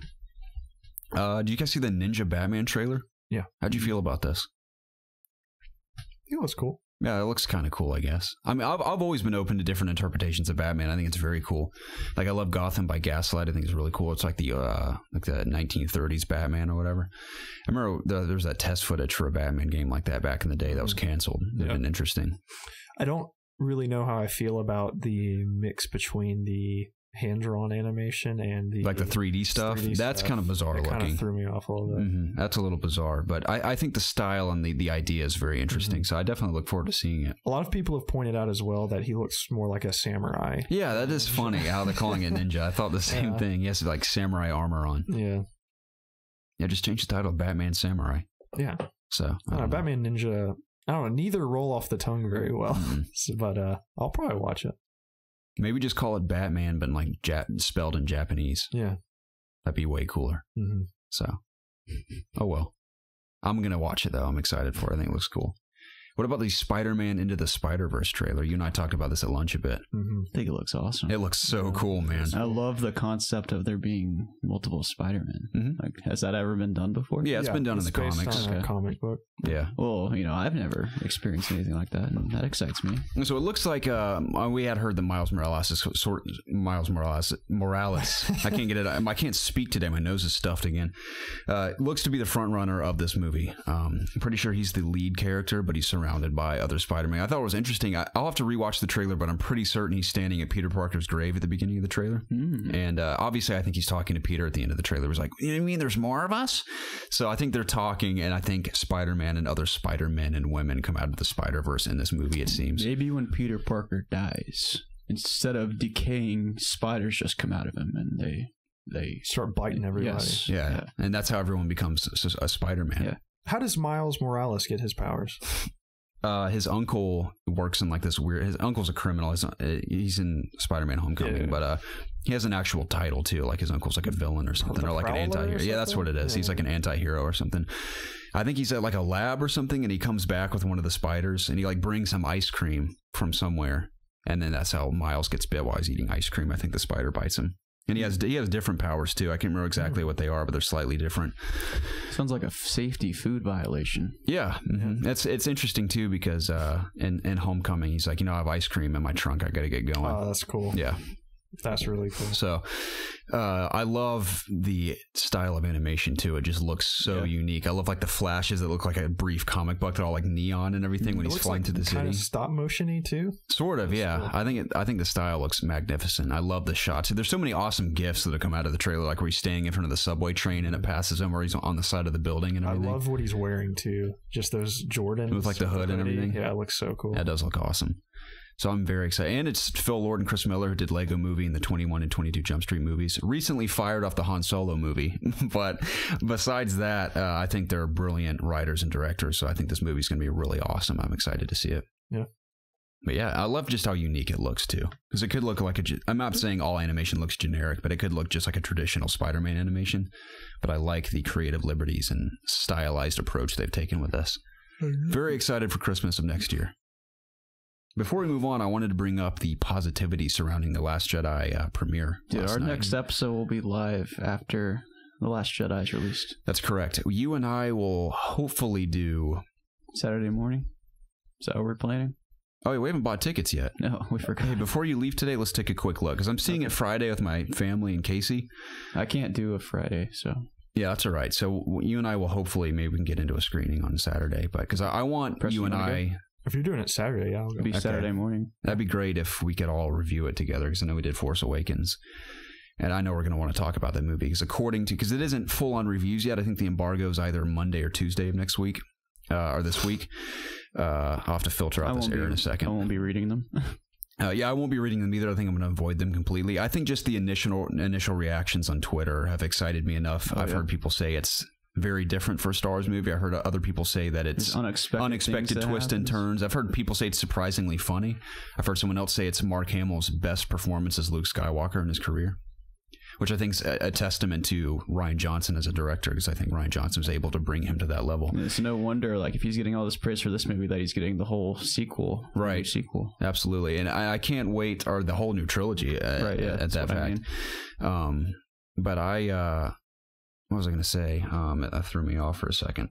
I was going to say, because when I originally saw, my only movie I've seen from Rian Johnson is Looper. I know he has a couple more, but when I first saw Looper, I really, really liked it a lot. I was like, wow, it's a very cool movie. Now, when I found out years later, when I found out Rian Johnson was going to write and direct Last Jedi, I was like, well, I need to watch Looper again, because I want to get a taste of what his filmmaking is like. And when I rewatched Looper, I was like, it isn't like the perfect movie, but from a storytelling standpoint, I loved Looper. I was like, man, if he can tell a story like this, or at least to that effect in Last Jedi, and then tell it that well. Is Looper the one with Bruce Willis? Bruce Willis, yeah. And he's the assassin or something? Hitman? Yeah, and it has Joseph Gordon-Levitt in it. I get that confused with Jumper. Right, yeah, similar titles. It came out relatively close together, too. I think Jumper came out a few years before Looper. I thought they were close. I played the movie tie-in game. For Jumper on 360. Yeah. See, I Jumper's a guilty pleasure of mine, because I think teleportation is like the coolest superpower. Mm-hmm. So it was awful. I bet it was. Yeah, actually, it's funny because that movie isn't very good, but I think it's like a very B-level action movie, and I like it a lot for that. So, and Hayden Christensen at the time was right off of Star Wars, so I was rooting for him. I think you could do like a super where you would teleport some guy to the mountains and just leave him there. Oh, really? Yeah, I remember doing something like that. Interesting. Mm-hmm. Cool. But yeah, I'm so pumped to see Star Wars this weekend. I can't believe how close we are. I know. See, I'm a very casual Star Wars fan, but hearing people say it's different, that's what's exciting me the most. So, absolutely. Yeah, I'm really excited. It kind of snuck up the release. It did. Yeah. I think we've been so busy with just different things that it came out of nowhere. I remember counting down the days for The Force Awakens. Me too. This one's different. It's weird because I was losing my mind for Force Awakens. Like I could, like the whole month leading up to Force Awakens, I had this feeling in my chest. But I mean, for Last Jedi, I don't have that feeling, but I think I'm really going to feel especially stoked when I'm sitting in the theater and it's about to start. Yeah. But so pumped. And I remember right after we saw Force Awakens for the first time, I was like, man, we have to wait at least 2 more years for the follow-up to this. No, and here it is already, days away. I have to go see it with y'all for the first time. I want to be in the presence of hardcore Star Wars fans seeing it for the first time. Definitely. Just get some emotion or if anything happens rubbed off on me so I can understand what's going on. But that's what's especially exciting for a Star Wars film, because when we saw Force Awakens, I saw it 6 times in the theater, and I saw it 4 times, I think. Yeah. I mean, half the reason I went so many times is because after you see it for the first time, I almost like want to try to re-experience it with people who have not seen or who are seeing it for the first time, because for some reason it just gets me even more excited to see it again. It's like I almost just want to see their reaction as opposed to seeing the movie again. I did the same thing with I think it was Spider-Man Homecoming, I think. I saw Homecoming 3 times. Yeah, I saw it 3 times as well. Or maybe it was I saw the Amazing Spider-Man 1 in theaters like 8 times. Wow. Yeah, I took everybody. It's a good movie. I was obsessed with that movie when it came out. Mm-hmm. Yeah, I lied to the girl I was dating at the time that I hadn't seen it yet, and I'd already seen it like 4 times. Yeah. My only problem with it was that it was so long. I remember it being really long. I love long movies. Hours. If a movie's good, I don't care how long it is. Yeah, I'm glad. Fine, but Last Jedi is the longest Star Wars movie there's been. Dude, I held the most gnarly pee of all time through The Dark Knight. Dude, I'd never go to the bathroom in the theater. Yeah, that was like me with Lord of the Rings. I don't want to miss anything. Oh, yeah. Unless it's like a movie I don't care about. I went and took a massive dump during that Western movie with Shia LaBeouf in it. Wait, what movie? Oh, the Cowboys and Aliens? No. No. Is he in? No, that was Daniel Craig. Talking about Holes? Yeah, Holes. It was him. Holes? And he had... That's not a Western.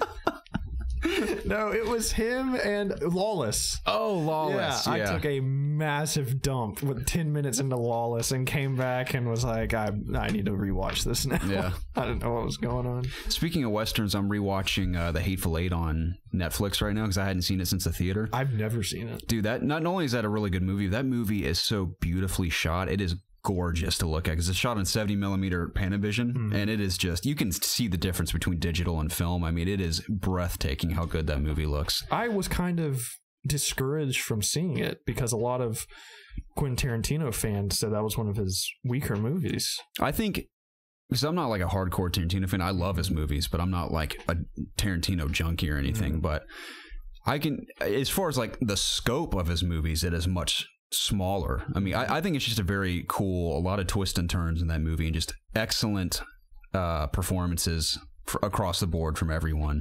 A lot of surprises in it, and just the atmosphere and like the setting and the fact that it's all shot on location is just, I can appreciate all those aspects. I'll definitely watch it eventually. I just haven't felt the urge to like watch it as soon as possible. I think you'd like it a lot. If you like Django Unchained, then you'll like Hateful Eight. I love Django.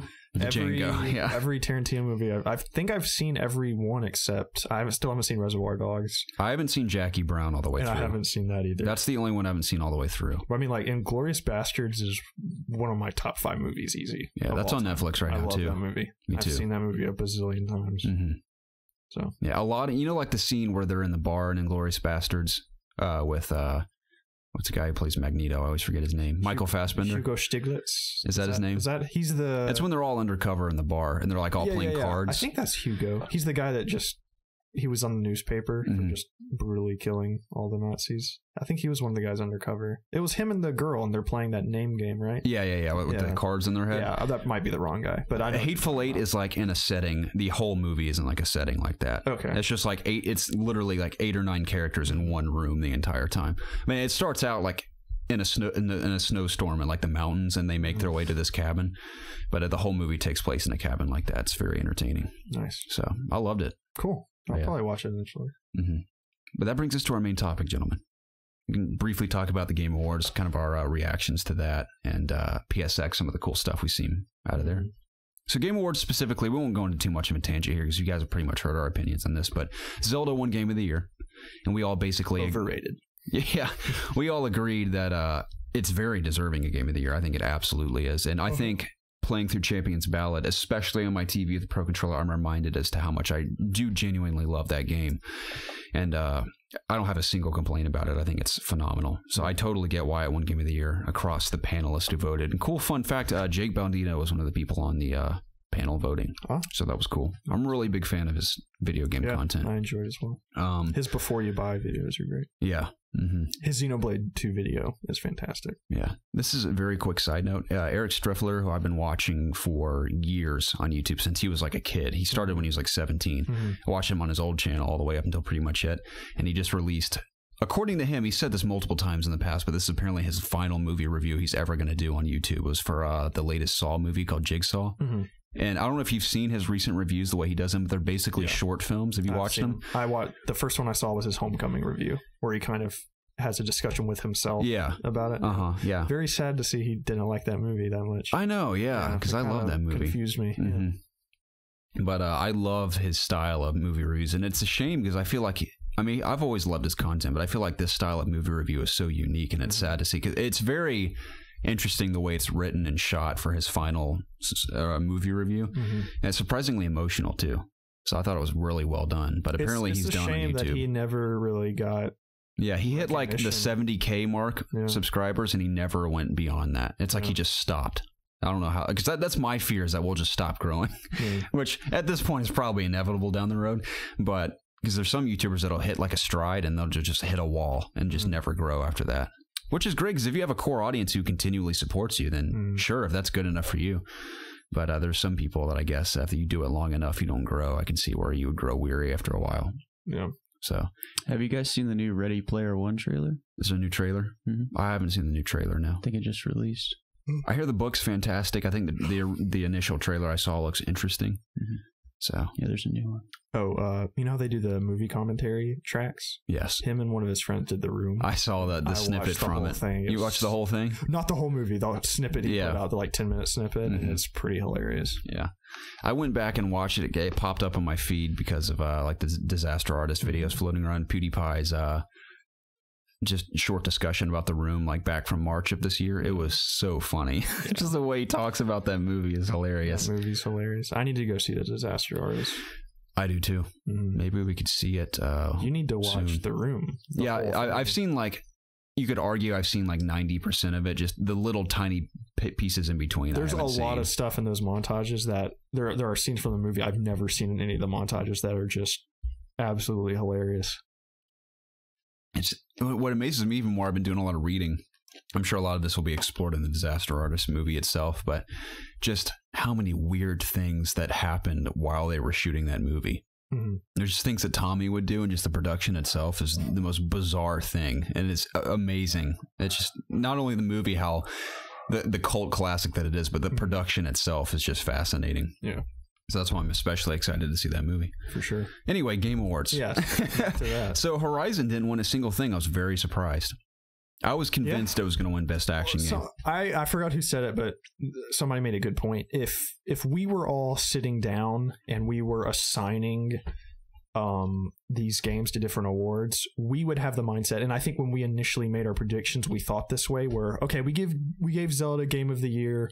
Okay, well, since Zelda won Game of the Year, let's give Horizon this. I think in a echo chamber where people are just voting for what they think is the best of these categories, they aren't working with each other to determine like what deserves what. Exactly. They were just like, no, this game is the best. No, this game is the best. So I think that's the big reason why Horizon won. I think if everybody discussed, I think that might have come out saying like, well, Zelda's already going to win Game of the Year, right? And Horizon's good, so it needs to win Best Action Game. So I think, that's why Horizon didn't win. Then again, though, I also think Wolfenstein deserved its Best Action Game award. Yeah, because that game's incredibly action packed. I don't think of Horizon as an action game. Yeah, more action adventure. There's action in it, but definitely action adventure. Yeah, and that's the thing. At the end of the day, it really doesn't matter because everyone who's played those games knows how good they are. Yeah, like everyone who's played Horizon knows that it's excellent. Yeah, and like I said, there will be other publications where Horizon wins Game of the Year. Exactly, we'll be able to say that it won Game of the Year and all that stuff. So it'll win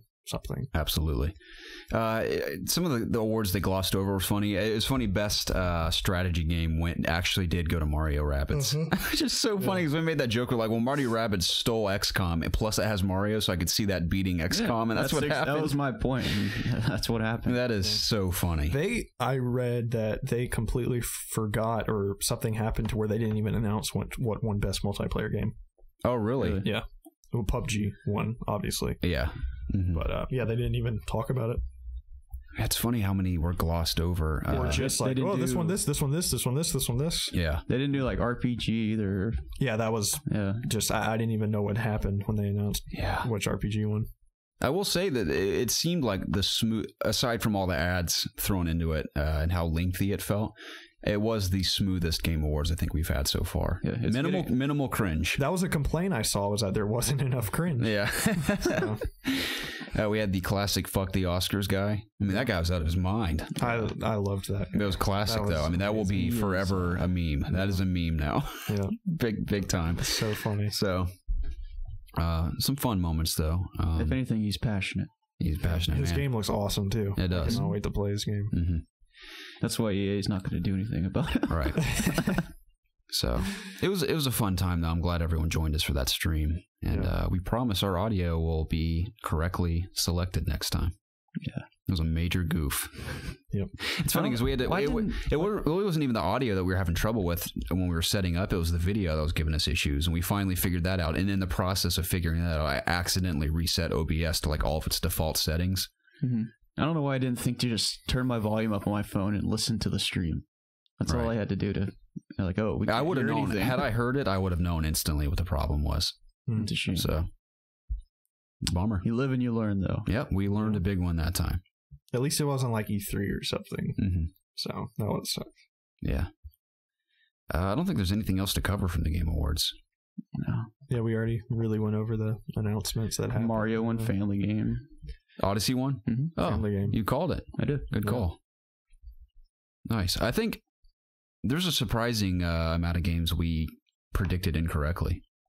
It's hard to determine which ones they were because there's so many announcements they either glossed over or missed. Oh gosh. Granted, I didn't play Nier. Upon playing Nier now, I probably would have picked Nier because in terms of I love music. I love Persona's music, but when I think of how Nier's soundtrack just complements the game and stuff, not that Persona's doesn't, but it doesn't. Nier just feels more atmospheric. Yeah, exactly. It just in Persona has, you listen pretty much to the same fight music the whole time, and that's the memorable song, and every time you give a calling card you have the same music, whereas I feel like Nier Automata, every single area has its own song, and it has 3 different versions of said song that is always transitioning in between them. And, it seems like it transitions the further you get in the story too, and like you revisit the area, but it's different. Like the main hub area, something happens. I don't know if it's happened to you, but the music's kind of it's the same, but there's more to it now. So yeah, I if I would have played Nier, I probably would have had a more informed guess on that. But that doesn't discount, or that doesn't, I don't mean to say that Persona wouldn't have deserved it either, because I still have that CD that came with my collector's edition in my car, and I listen to it occasionally. It's awesome. So, and every time it reminds me of just playing that game, and it makes me want to revisit it. And then I realize that is absolutely insane to revisit a game that took me almost 200 hours to platinum, while I have multiple other games that I need to finish first. Right. So yeah, I need to push that thought to the back. I have a long road ahead of me in that game. Persona? I'm like on the 4th or 5th palace. Oh really? I thought it was too far. Yeah, you have a ways to go though. You have a ways to go, but you're like, at least you didn't just start. No. Do you remember what happened? Like what's happening? Roughly, yeah. I mean, I could figure it out, I think. I hope you can find the time to finish that, because it's really hard. That's the problem, man. I told you, it's either YouTube or video games for me. I have to choose between the two. So whenever I do play a game freely, it's maybe like an hour a week. That's how much time I have to play a game without having to write or make videos about it. So I could beat Persona in a few years, maybe. Let us know how that goes. We'll see. I thought it was funny that Overwatch won like 2 more awards this year for like ongoing game and esports game. Somebody made an excellent point about Warframe. It has been ongoing forever, and it's still maintaining, a really big player base, and it's just put out a massive expansion. So I think so that I read a lot of arguments for that game winning. Didn't it win something last year? I don't remember. Because I remember it being mentioned last year. Maybe they're just talking about Warframe in general. Like, oh, we've had over 20 million people play our game or something like that. I want to try it because I played it. I did when it initially came to PS4. When PlayStation first launched, and I liked it. Just something else came out and I kind of transitioned off. But this new expansion, which makes it completely open world and you hunt animals and do a bunch of this stuff, it looks cool. Yeah, just from hearing about people that play the game or that like the game, they've said that the game's changed so much since its initial and every time there's a Destiny video and you weave your way through all the comments bashing Destiny, there's always this one guy saying, man, if you like Destiny, you need to play Warframe because it's like the good Destiny. Yeah. So, I don't know, maybe you should give it a since you might have a void missing with if I just didn't have such this gaping black hole of backlog. Yeah. Maybe I would, but maybe I don't know, maybe this could fill your Destiny void while you wait for them to make it better. I've definitely thought about it. Yeah. I'll give you that. But haven't pulled the trigger. Yeah, it's free too. That's also it is pretty. Not the DLC though, right? Titillating. No, it's free. Really? It's all free. The DLC's free. Yep. It's incredible. The DLC is like it changed the whole game. Like it's kind of like the Taken King, I guess, where it just changed everything. So, when will you be leveled up to play a raid layer in Destiny? I don't know. Do you have any plans to do that? I have no desire to get there. Dang, I was hoping I could rely on you again, because every time I've gotten raid footage for my reviews, I always just rely on you, because I don't give a shit about Destiny, dude, but I have to play it.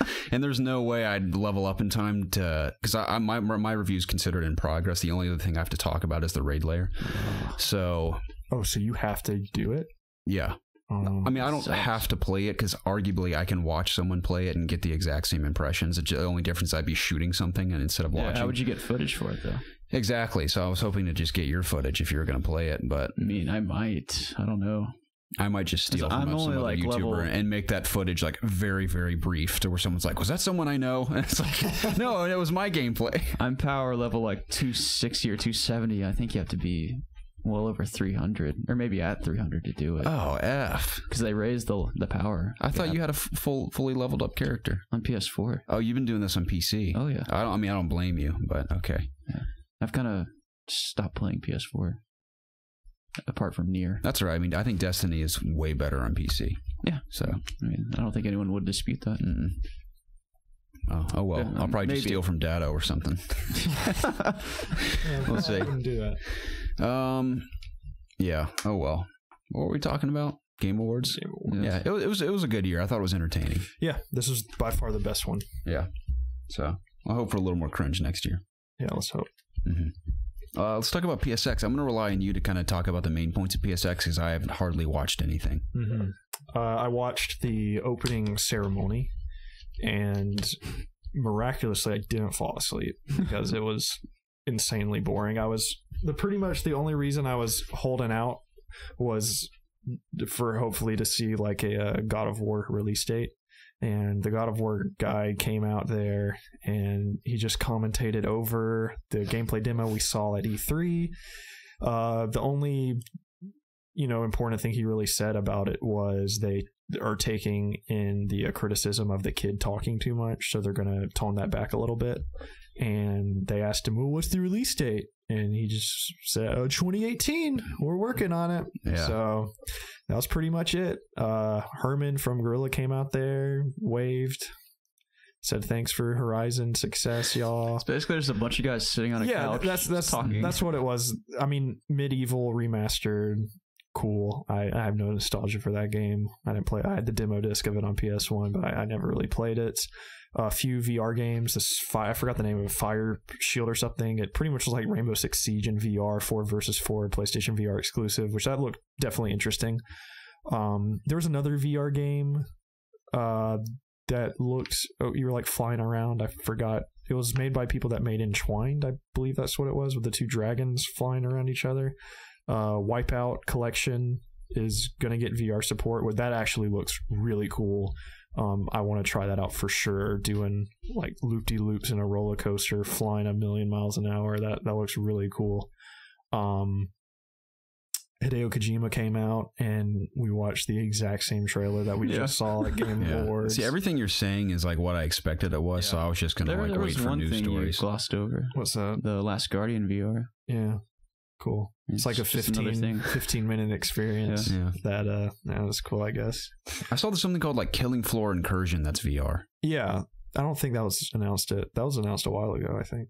Because it said PSX something on it. It may have just been like a new demo or something. They didn't show that on the opening panel, I don't believe. I think it was just a different time. Yeah. Mark Cerny said that the story of Death Stranding would start to make sense after 5 or something hours playing it. So I think they need to release like 3 more trailers, then we'll understand what's going on. I'm gonna be honest, dude. I thought that trailer was one of the stupidest things I've ever seen in my life. Oh, really? It was just like nonsense to me. Even though like it'll make sense later, I'm like, this is so stupid. I think everyone knows it's stupid. They're just afraid to say it because it's Hideo Kojima. Don't get me wrong. I trust the guy, but it's a dumb trailer, dude. You get nothing out of that other than just like weird alien feet people and there's a baby and giving you a thumbs up, and that's a meme forever now too. So I'm like, this whole thing's ridiculous. I definitely thought it was weird, but I didn't think it was stupid. And I'm not gonna kiss Hideo's ass. I didn't kiss. I mean, I kind of did kiss Phantom Pain's ass, but I couldn't get into the game. I do recognize it's a great game, but I have no, nostalgia with Metal Gear or anything, so I'm not biased. But I thought it was cool. But even when we watched it, I said I don't know how anybody could even make sense of any of this. So that's what's fascinating about it, though. That's like I want to know what the heck's going on, and if he can make it make sense, what's happening, then that is a miracle. I just don't think he is going to make it make sense. I do think that the gameplay is going to be really cool. And don't get me wrong, I'm not at all opposed to something being strange and complicated. That's fine, but I'd much rather have a trailer that at least gives you an idea of what we're even dealing with, because I'm not excited at all right now. Like I'm excited because I know it's 10 years away. Yeah, I'm excited in the sense that it's a Hideo Kojima game. Granted, I've only played Metal Gear Solid 5, which I know a lot of Metal Gear fans weren't happy with, but I love that game. So I'm excited for Death Stranding because of that. Now, that being said, all the trailers have given me nothing. I'm like, whatever. When I see the game in action, I'll be more excited. It seems like they're spending a lot of time on these trailers too. I don't know how many people are putting these together and if they're a part of the development teams. I just feel like it's such a time killer because they're like, Hideo gets people hyped up, so like make another trailer even though you have like no gameplay to show for it. Is he like trying to tell a story with these trailers? I think Hideo has a love for film. He definitely does. I think he wants... It's like he's getting his urge of making films out with these trailers. And I think he loves exactly the conversation we're having right now. Like, this is weird as hell. What is going on? I think he loves that. Yeah. He loves people not knowing what's going on. Yeah, I'll say it is a beautiful trailer. It looks gorgeous. That's the whole concept of Metal Gear. What the fuck is going on? Yeah. Yeah. But, yeah. I don't want anyone to think I'm hating on it. I just thought it was dumb in the sense I'm like, I just got, me personally, I got nothing out of it other than like, it looks pretty and I'll be excited when we see gameplay. It looks interesting. He did say that the moment when Norman Reedus is floating in the water, that will be playable. Interesting. And that's pretty much the only extra information he gave us. That's big news. Yeah, then the Dreams came out with Media Molecule, and I don't know what the hell that game is. I still don't know what it is, and I kind of was zoning out as she was talking. I know you make your own game, and it's essentially an engine where you just make your own game. There's a confirmed story though. Yeah, I don't care. I get the feeling we could see people who are very creative do something pretty magnificent. Yeah, with that people game. did that with Little Big Planet and what Project Spark. It reminds me of that Spark game. Remember where you could make your own shit? Wasn't it like an Xbox game? Yeah, it was NPC, and it just nothing. It just maybe out. Maybe it'll become the next like Gary's mod or something. I still haven't played Lego World or whatever it's called. You haven't? Remember that was one of my most anticipated from E3 last year. We were like, Lego World. Is that out? It's out, yeah. I want to play it. You haven't played it? I haven't played it yet. Is it on PC? I think so. I'd like to try it. It's on PS4 too, I think. I love Legos, man. All right. Grow up. But I like it more than Death Stranding. I listened to the Last of Us 2 panel that was on yesterday, I believe. And the only new information, I kind of skipped throughout and read a few articles. The only information that really stood out to me was that they're going to show something that as of now is rough and based on the moderator looks super awesome, and she was kind of bugging Neil about when everybody could see this footage, and he said E3 2018. So I'm assuming we're going to get a gameplay reveal at E3. Yeah, I think we're guaranteed like a demo similar to the demo we got for the initial Last of Us reveal. Or the first game. So they're pretty vague about everything. Even Laura Bailey came out there, and she obviously still couldn't say who she's playing, but I think it's everybody knows it's Ellie's mom, but you know, they just can't say. And her mum. Yeah. So that was pretty much the extent of what came out about that. Ghost of Tsushima, they asked the crowd if they would like to play the game in Japanese dialogue or whatever, and everybody went yay, and they said, all right, well, we'll think about it or something. I think anyone in that crowd would cheer for anything. I would want to play that game with Japanese or subtitles. I'm just saying, there are a bunch of Sony fanboys in that crowd. Yeah, but that's the thing, is even at the initial like opening night, they would shoot to the crowd, and everybody was just like, this is cool, I guess. Yeah, I kind of just had it on the background as I was playing Nier. Yeah, it's like this isn't really holding my attention. I mean, that's the thing though, is that they told us what it was going to be, so I didn't get my hopes up at all. But like I said, I at least thought we were going to get a God of War release date. So I'm a little kind of shocked that we still don't know that. Greg Miller took over after this was over, and he interviewed Shuhei Yoshida and the other guy. I always forget his name. It's not Mark Cerny. Sean Layden? Sean Layden. Interviewed Sean Layden, and Sean Layden said that they're not going to make another mistake like they made with The Last Guardian. They're not going to give you I think the kind of example he used was, we don't want to tell you Christmas is December 25th and then just all of a sudden tell you it's July 8th. But you're like, but Christmas is December 25th, and get all upset. So I think he said they're going to wait until they know for sure that there's a date they can give, that they can trying to cut down on delays. Yeah, that's smart, I guess. Yeah, that's fine. I would rather not know it. It's just kind of depressing knowing that I really think that game is close to coming out, but they still don't feel comfortable giving a release date. So that's kind of worrying me, especially about Spider-Man in particular. I don't know how I feel about that game coming in 2018. I have a feeling that it's going to be pushed to 2019. I hope I'm absolutely wrong, because I want to play that game as soon as possible. Especially with the little video they released saying who's writing it and everything. I'd be shocked if Spider-Man didn't come out this year. But this year, I would love it to come out this year. Yeah, I'd be shocked. We got a few weeks left, or like 2 weeks left. No, sorry, I mean next year. I'm sorry. Okay. I hope it's next year. I keep thinking it's next year. I would absolutely poop my pants if it was actually next year, but I would rather not get my hopes up and just kind of expect it to be in 2019 and be surprised if it's not. So, but yeah, it seems like PSX this year was really cool if you were there and got to walk around the show floor. As for people from home watching, it's kind of lackluster, but they kind of prepared us for it. So, at least they were transparent about it. Exactly. I would much rather them kind of skip. I know they wanted to maybe do it every other year. Yeah, spread some love with people over in Europe for Paris Games Week, but I really loved looking forward to PSX having those hardcore niche PlayStation games, and then always ending with a big. Hey, tell us about that competitive Rainbow Six Siege like VR game you were mentioning, because that sounds awesome. Yeah, to me. It's just a 4v4 competitive shooter. I think it's like Siege. One team is trying to save a hostage or disarming something, and the other team is the anti-version, and you can use either the DualShock or the aim controller. So cool. Yeah, the guy I read a little snippet of a guy playing a demo of it, and he said that it was cool that he died, and the reason he died is because when he pulled up to shoot, he just didn't aim good. So he was like, it was cool. I didn't have that feeling of, I shot you. He was just like, oh no, I shot a circle around you because I just didn't physically aim good. So he said that was cool, and that he had never felt that with a competitive shooter before.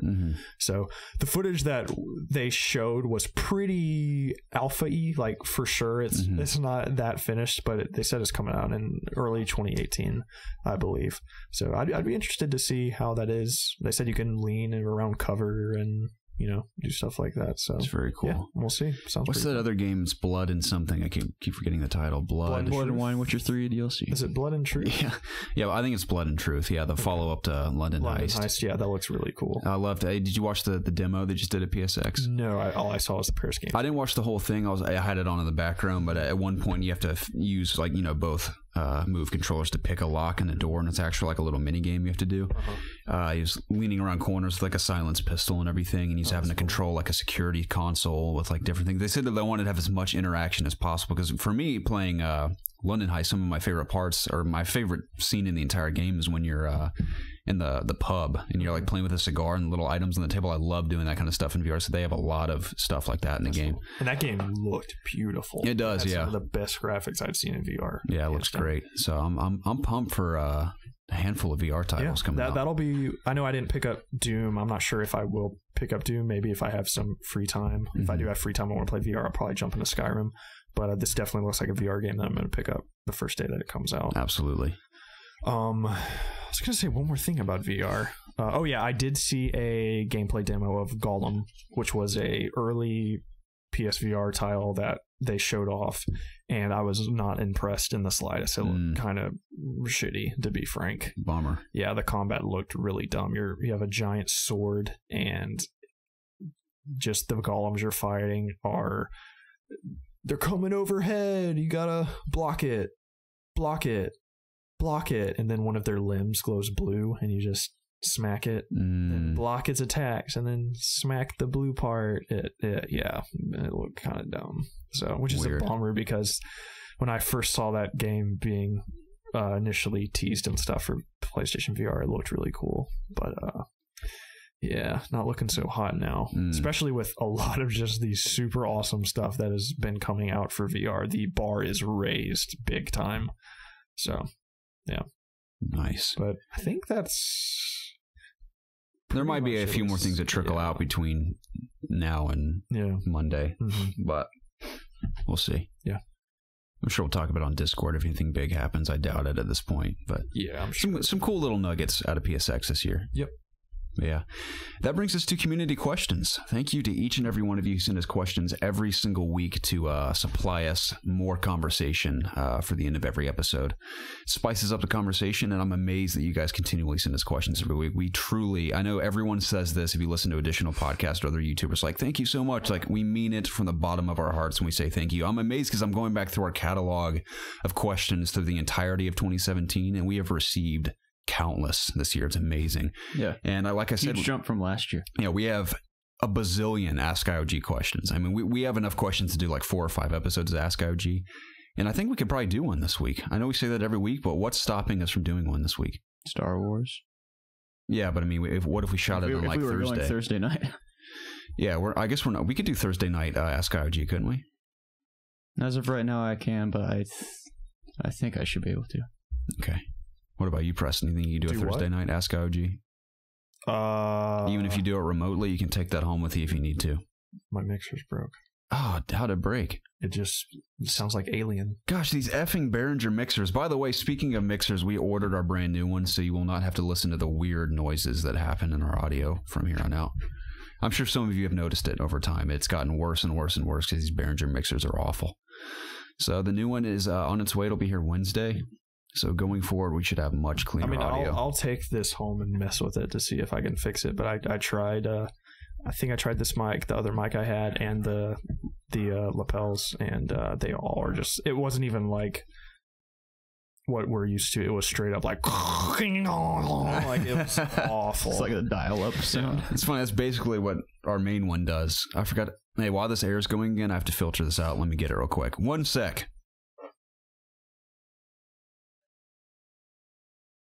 All right, we're back. Anyway, we're excited about the new mixer. We finally invested. It's been a long time coming, so it'll be nice going forward. Yes. The only other thing we have left to do is slightly acoustically treat the room we're in, which I was thinking instead of plastering my walls with all that crap, maybe we could get some sort of like tent to put around this table that kind of covers our sides and over top. I know it would look kind of ridiculous. How are you going to fit a tent in here?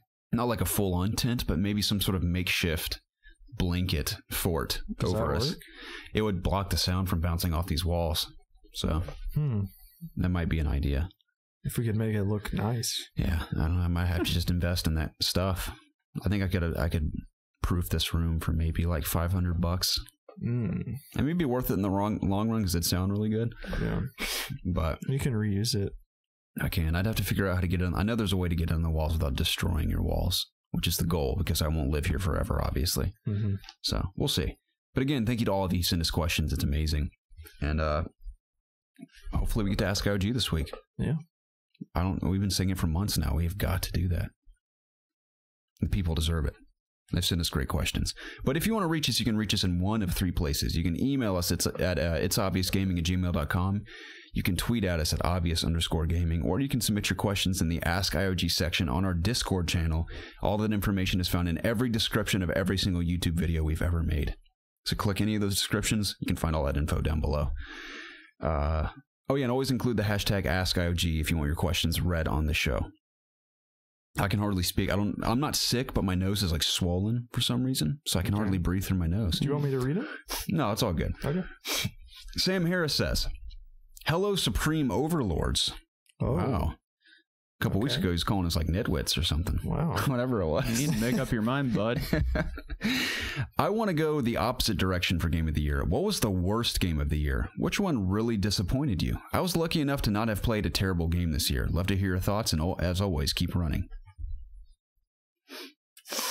Battlefront 2. I was going to say that so we can just jump on the bandwagon some more. It was disappointing. It's probably the worst story I played this year. I'm trying to think of what else. Mafia 3 didn't come out this year, did it? No. That was last year. I think that was last year. Did Mighty Number 9 come out this year? I mean, I didn't play that. No. Probably Battlefront. Yeah, that's got to be Battlefront. Most disappointing, at least. I don't know if that was the worst game I played. Oh, no, it wasn't. That's the thing is I didn't play any bad games this year. Me neither. I don't think. I don't buy games until I know they're at least decent. I feel like it's hard to play a bad game nowadays. Yeah. Because you almost always know if something's going to suck. I'm going to branch out here. All right? This might be a little controversial. I'm going to say my most disappointing game was Stardew Valley. Ooh. Okay. Because I was pumped up to play that game on the Switch. I'd been saving myself for the Switch version. And it just... That's the thing is I don't know if it was disappointing because I recognize that it's a great game and it is critically acclaimed. People that love that type of game love Stardew Valley. I thought I loved that type of game and it just didn't hook me. So I guess it was disappointing in the sense that didn't grab me. Yeah, same for me. I was also very excited and I played it for about 8 hours and have no desire to go back to it. Yeah. So, and again, I recognize it as a fun game for people that enjoy those games. And like you said, there was a time in my life where I loved that, but it's not me anymore. Yeah. So, yeah, Star Wars is disappointing in the sense where the whole progression system was disastrous, of course, and the campaign I thought was just fine. Again, like I said, I enjoyed the story for what it was. It was told kind of poorly, and Iden Versio got totally shafted in the story. Like she was totally pointless. Now, maybe in the continuation with the Last Jedi DLC, we'll see like a conclusion to her story. But then again, there's like so much cut out of her tail that I was like, it's kind of hard to care. But it was all right. My biggest complaint is spoilery, so I can't really say it, but just the story turn and like after the first couple missions really pissed me off because I think we've literally already spoiled that on this podcast. Have we? Yeah, probably. I wanted to see more of the Empire, dude. Yeah, we got like 2 missions. I think that was our biggest concern going into it. We're like, are you kidding me? It was so obvious that's what they were going to do. Yeah, they had such an opportunity here. I know. I don't know if it was a Lucasfilm thing that said they couldn't do that or what. I bet you. I think somebody even... I forgot who said it, but I read something saying that the bigwigs were probably like, could we get Luke in here to play as him? And they're like, well, but we wanted Iden. We made this new character.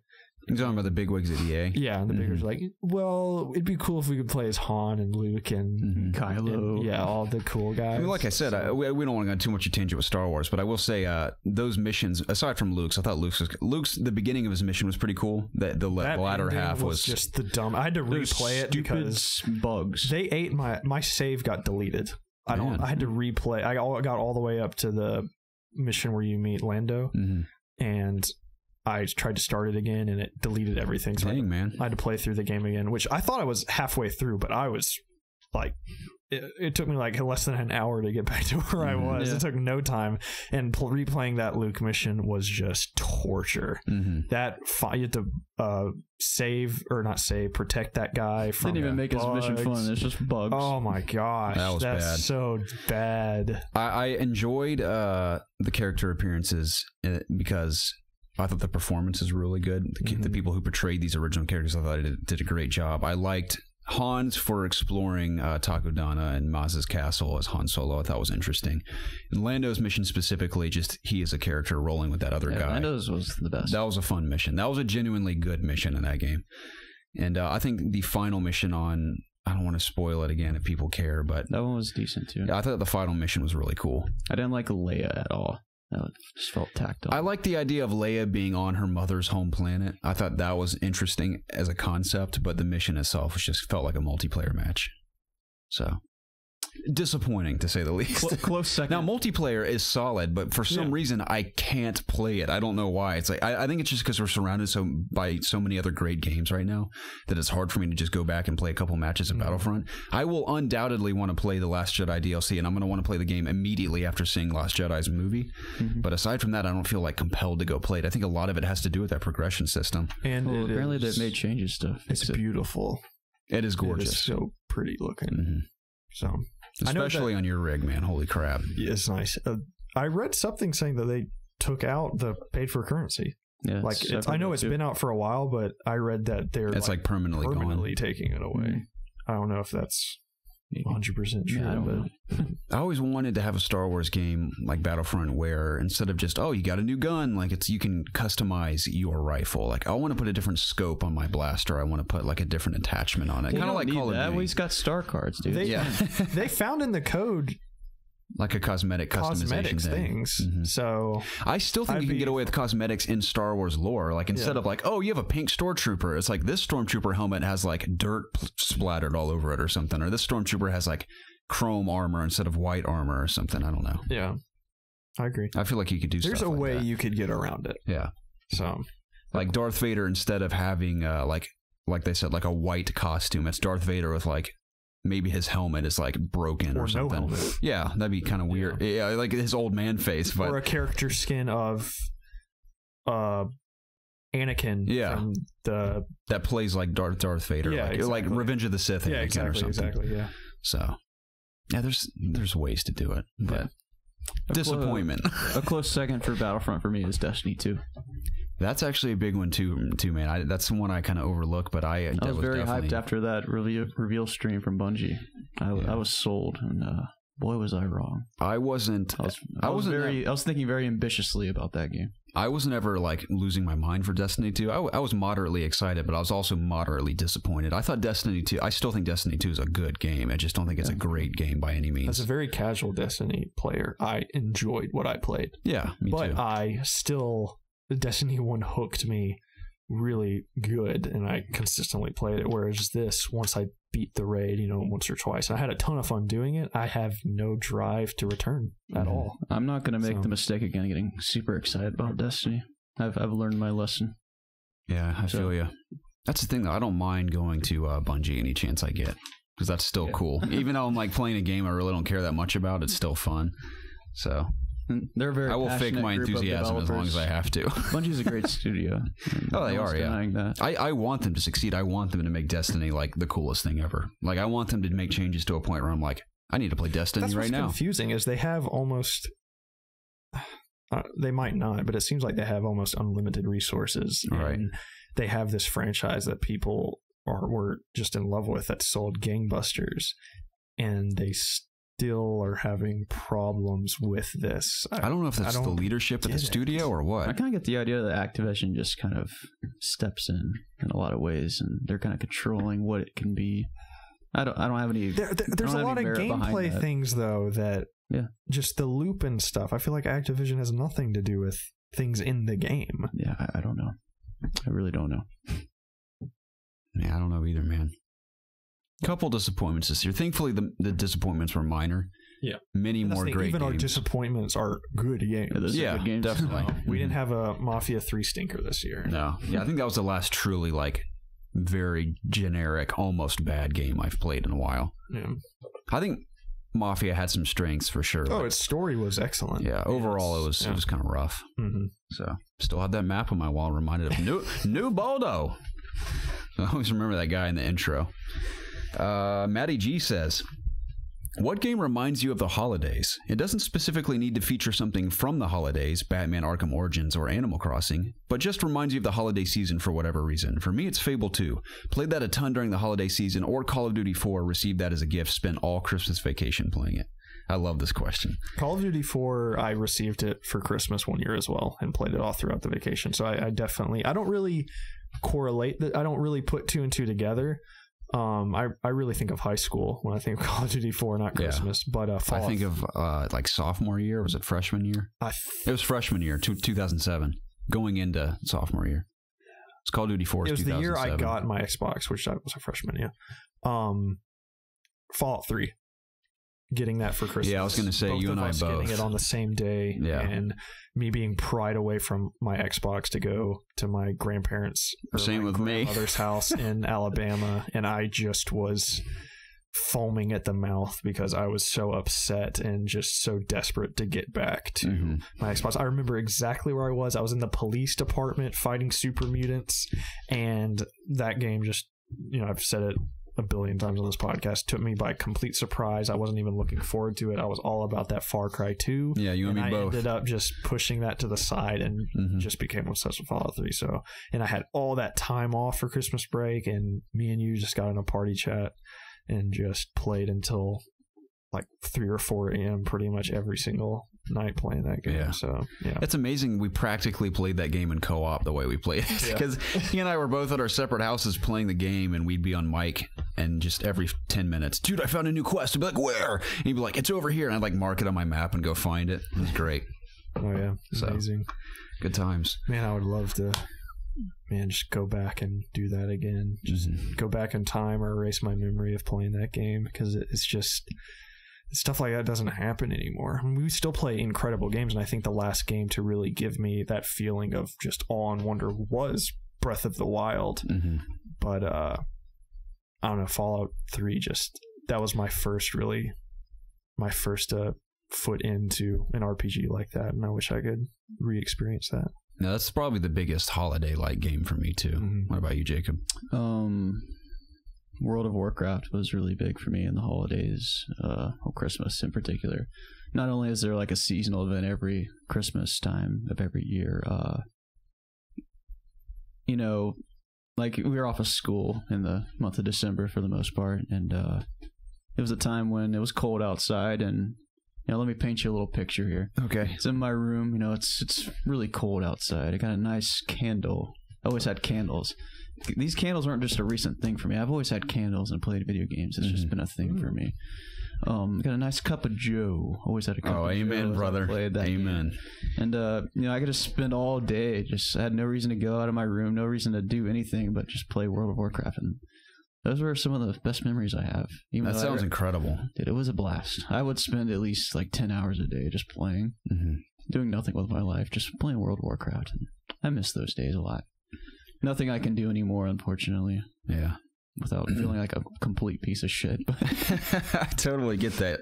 You hit a point in your life, you're playing video games long enough, you're like, man, I've got to do something productive. I feel like every kid that played video games kind of went through that phase where you play all day, you play with your friends, you just...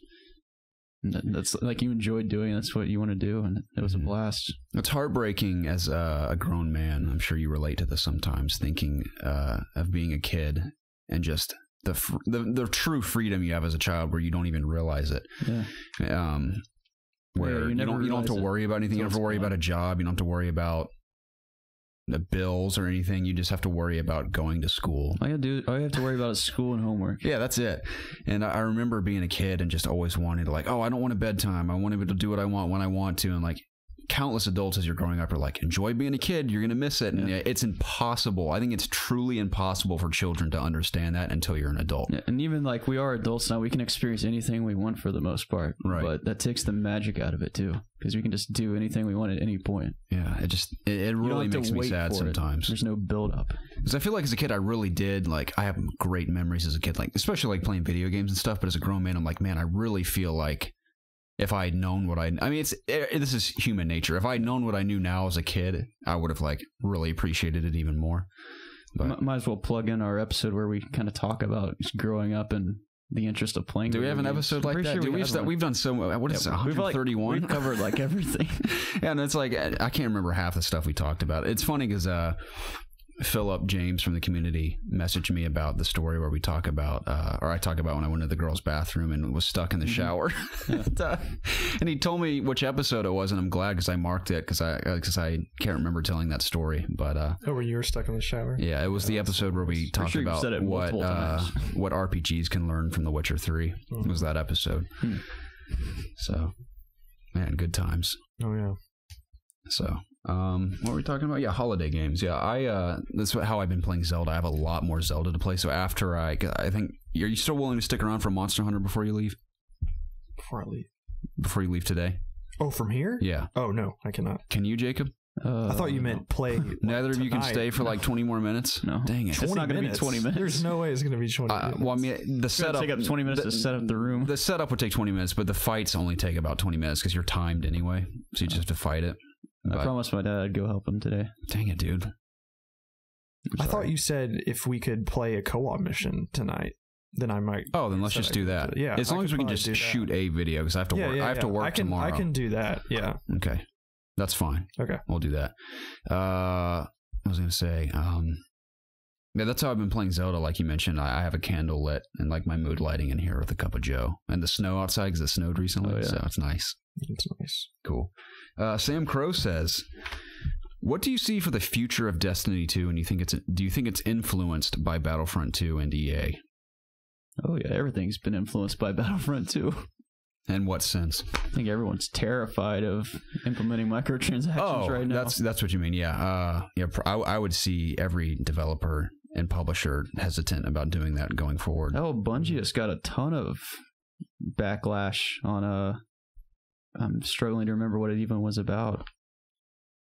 The XP. Then that kind of led into everyone just being more upset about there being nothing to do, and then they had to like, make a blog post to calm everyone down. Right. I didn't really understand the big deal about XP, but I looked a bit more into it and remembered that doing your XP up gives you bright engrams, and people are thinking that, oh well, they don't want you to get as many bright engrams. It kind of came so off now you gotta buy them. So you gotta buy them. Yeah. So, which I'm like, man, if you want me to buy more bright engrams, you need to put something in the bright engrams I care about. Right. Yeah. Exactly. I think developers are just really concerned about maintaining their fan bases right now, just because microtransactions are still a very, what's the word? I can't think of the word to say. It's niche.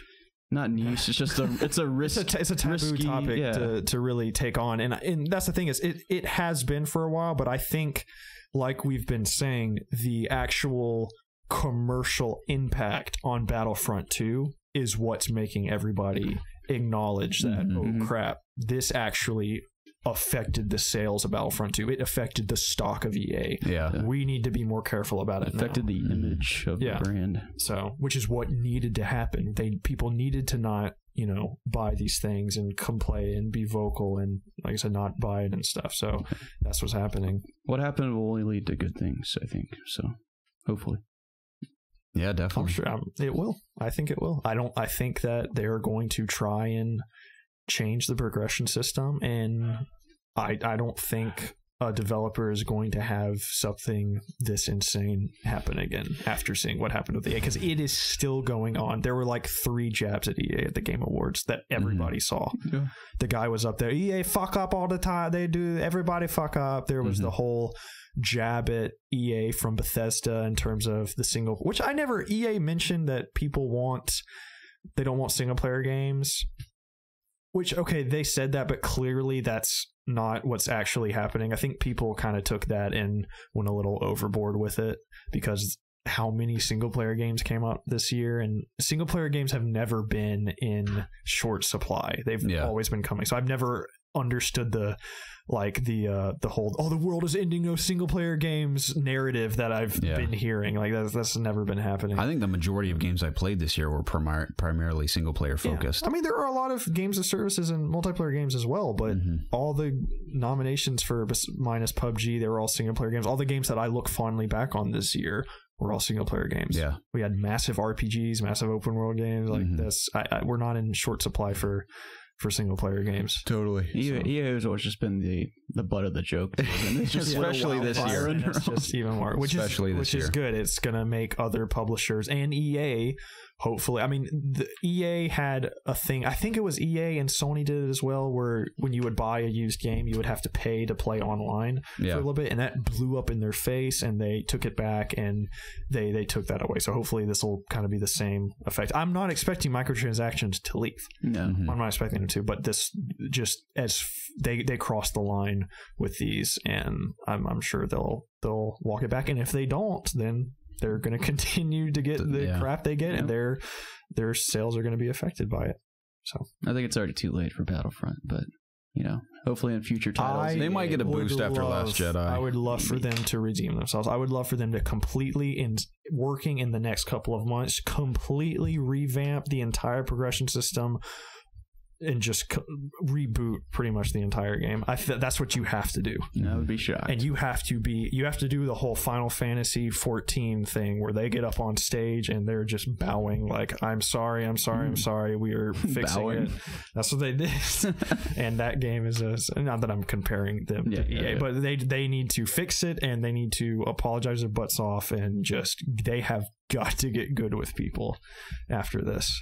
So I think the best thing they could do, aside from just apologizing, would be admitting their fault. Yes, and and then I think people would start to forgive them. Because I mean, even DICE, they never admitted that it was kind of bad practice. I mean, I watched the Angry Joe interview with the guy about loot boxes, and granted, I didn't know a lot about the loot boxes or the progression system or anything, but he would be just asking him questions, and no matter, he could have said, "Oh, so I see DICE sacrificed 4 children for this loot box," and he'd be like, "Well, we did it for the good of the game, and we believe people are gonna enjoy this aspect of the game and stuff." Like, no matter what, they were going to defend it. So I definitely do think that they need to kind of own up and accept that this probably wasn't the best idea. Even if in their hearts they truly don't believe they were at fault, I think for their own good, they just need to say that they goofed. I mean, something has to be going on, because as far as I heard, I haven't heard global sales, but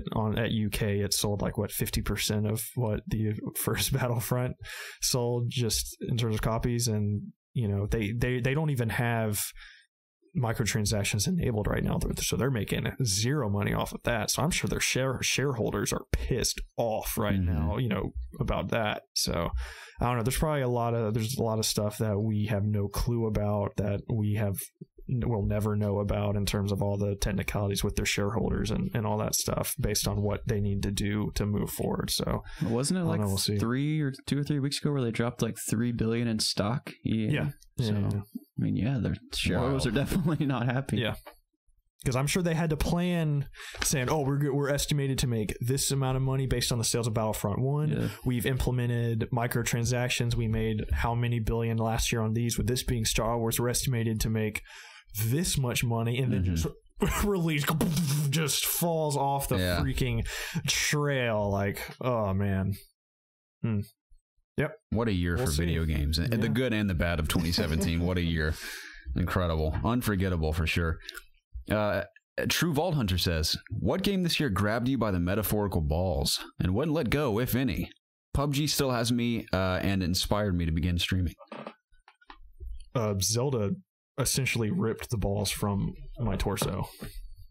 I think Horizon did that for me. Yeah. And I love Zelda too, but I think Horizon that was a game where I was consistently playing it without wanting to stop every time I touched it. So I think Persona 5 was very eye-opening for me this year. It's something I've never really given a chance in that game like that, and I think it was very artistically well done, and I really enjoyed that experience. Big shout out to Wolfenstein as well. Yeah. I was all in on that game while I played it. Mm-hmm.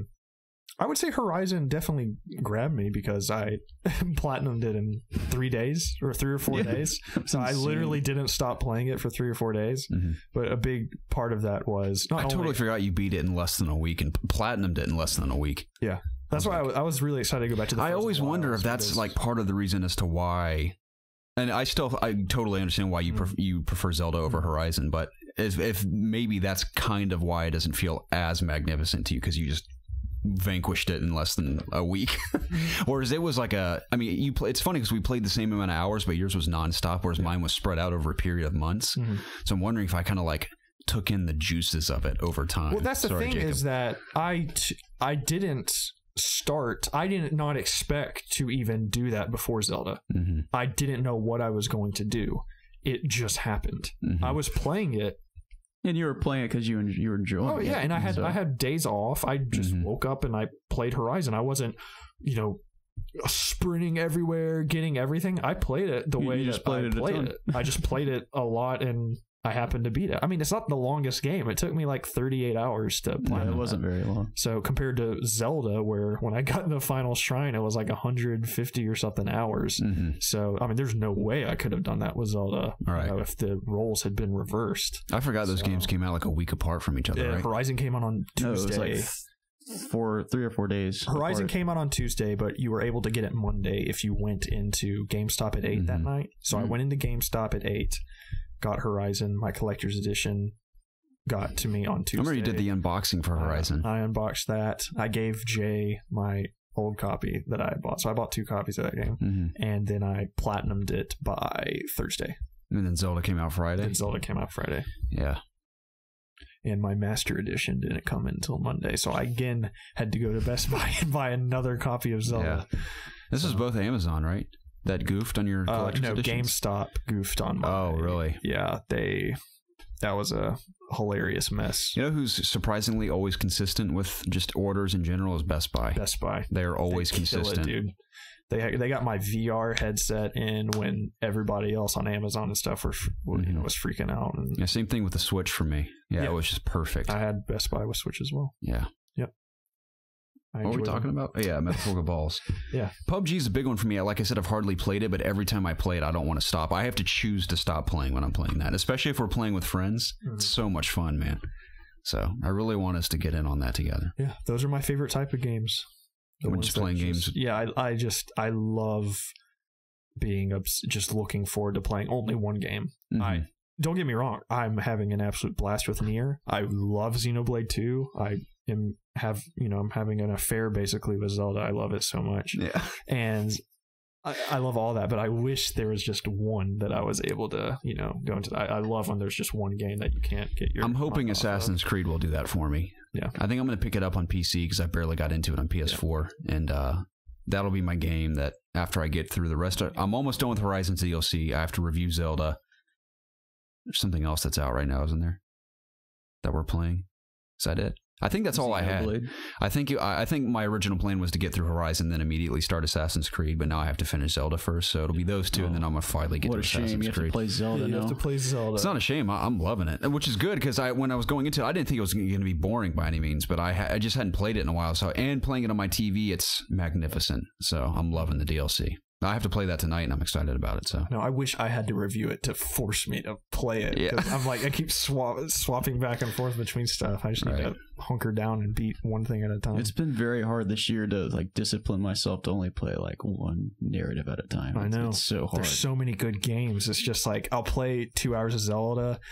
And I think, oh man, I need to save this for Christmas break. And then I start Nier, and I'm like, oh, this is fun. And then I think of Xenoblade in the back of my head, and that's fun too. I don't want to forget this story. And then I bounce over to that. And I can remember 3 separate occasions where I've stopped myself from driving to GameStop to buy Xenoblade Chronicles 2. Dude, I do this. I just bought Special Edition. Why did I do that? I just played 2 hours of Special Edition running around just looking at ooh, that's pretty. You're almost Skyrim? Yeah. Yeah, I can't believe you did that. I know, and now I'm going to buy GTA.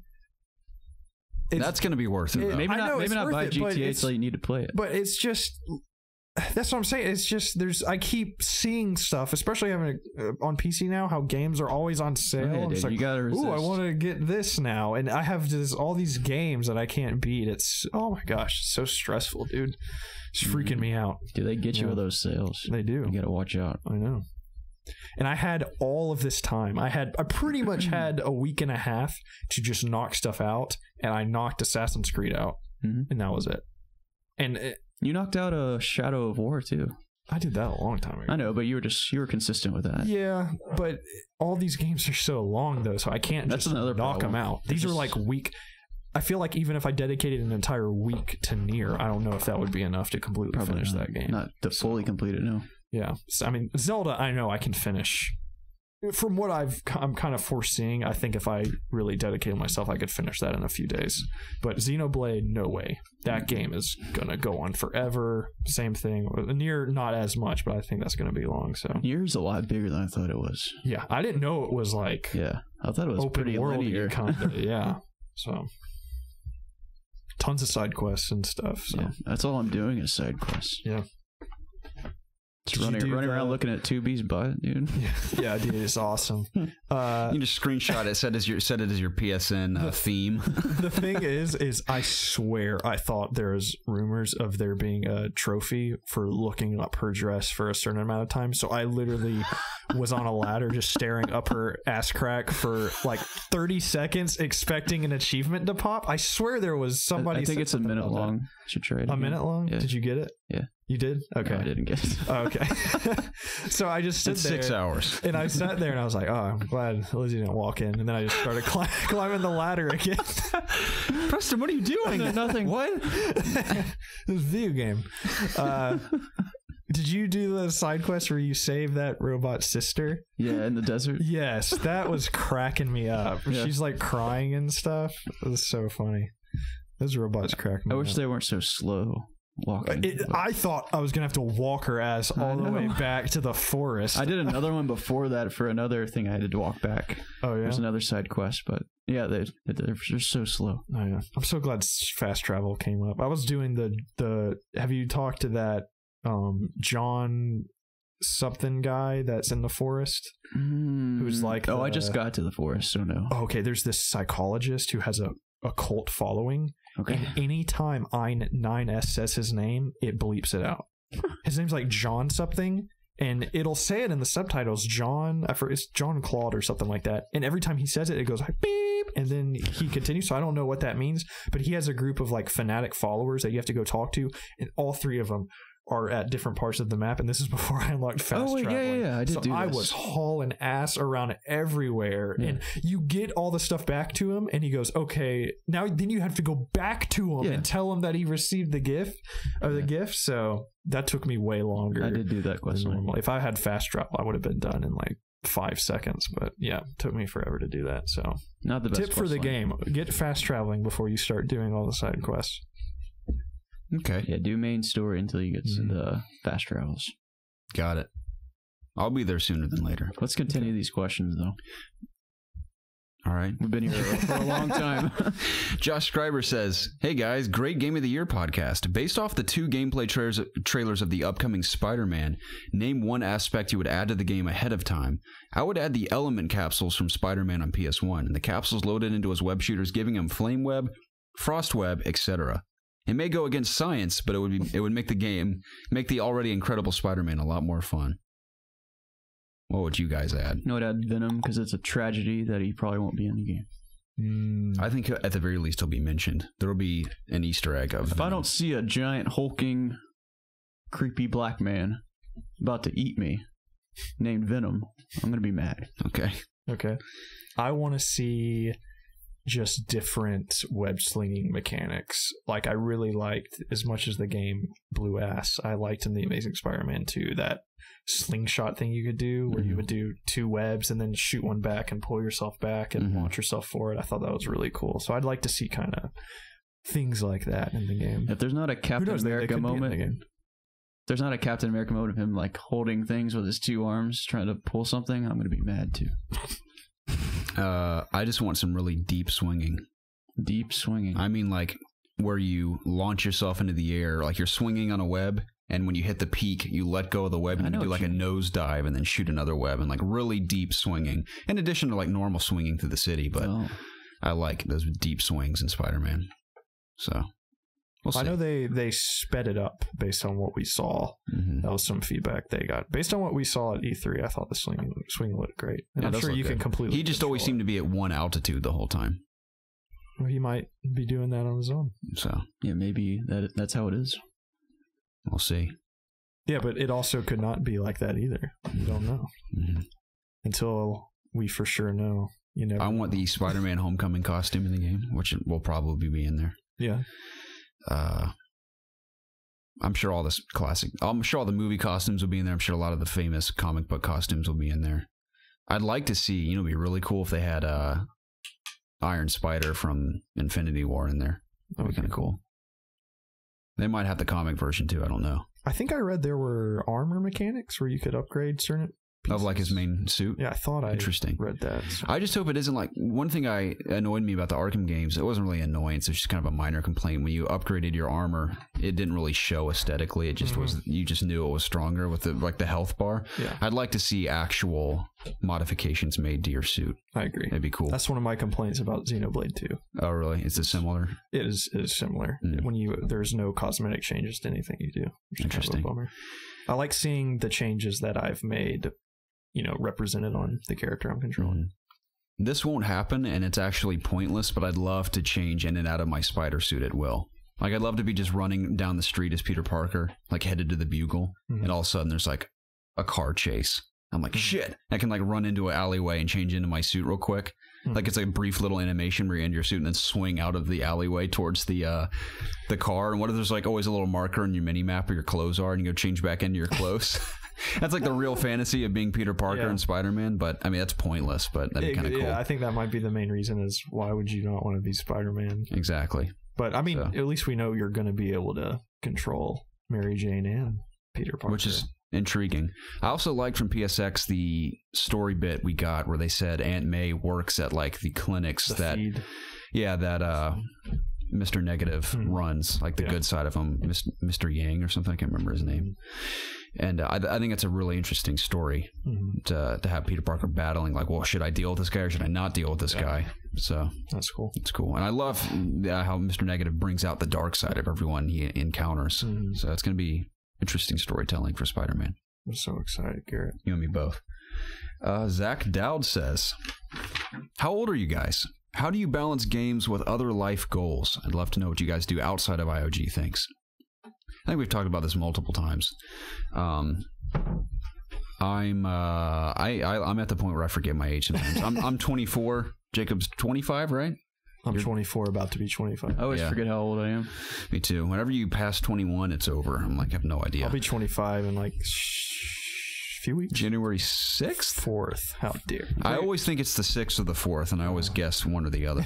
In like the last few months, I've told people I'm 24, and I didn't even realize that I'm 25. Yeah, it happens. What was that? What the question was? He's asking, how do you balance games with other life goals? Oh.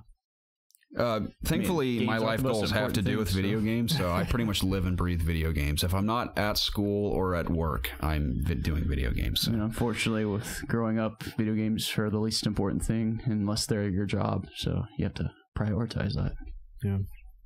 Which sucks. I mean, thankfully, my job it doesn't have to do with video games, but all I do is run sound for a living outside of video games, so it's similar in the sense where I'm doing something technological that I do the same thing that I do with bands and apply it to the video game stuff we do. So in a way, it's similar. I'm kind of in the same realm of stuff. So, and with school, the filmmaking thing. So they all kind of coincide.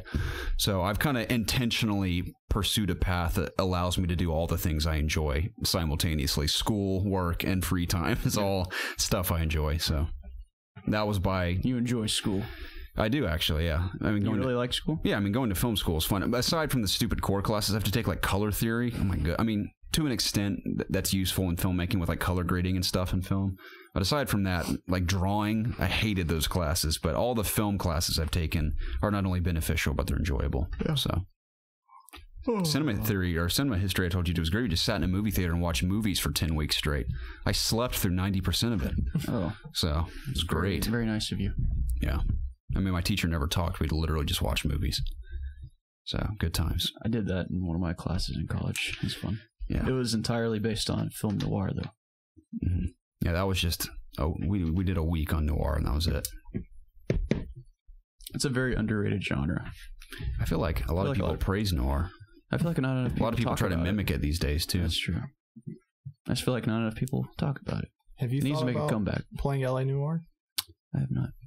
I think you'd like that game. Think so? It's a great Yes, game. I've heard good and bad things about it. I think you would like it. Way more good than bad, I think. Yeah, it's definitely unique, but I think you would like it. Should I play it on Switch?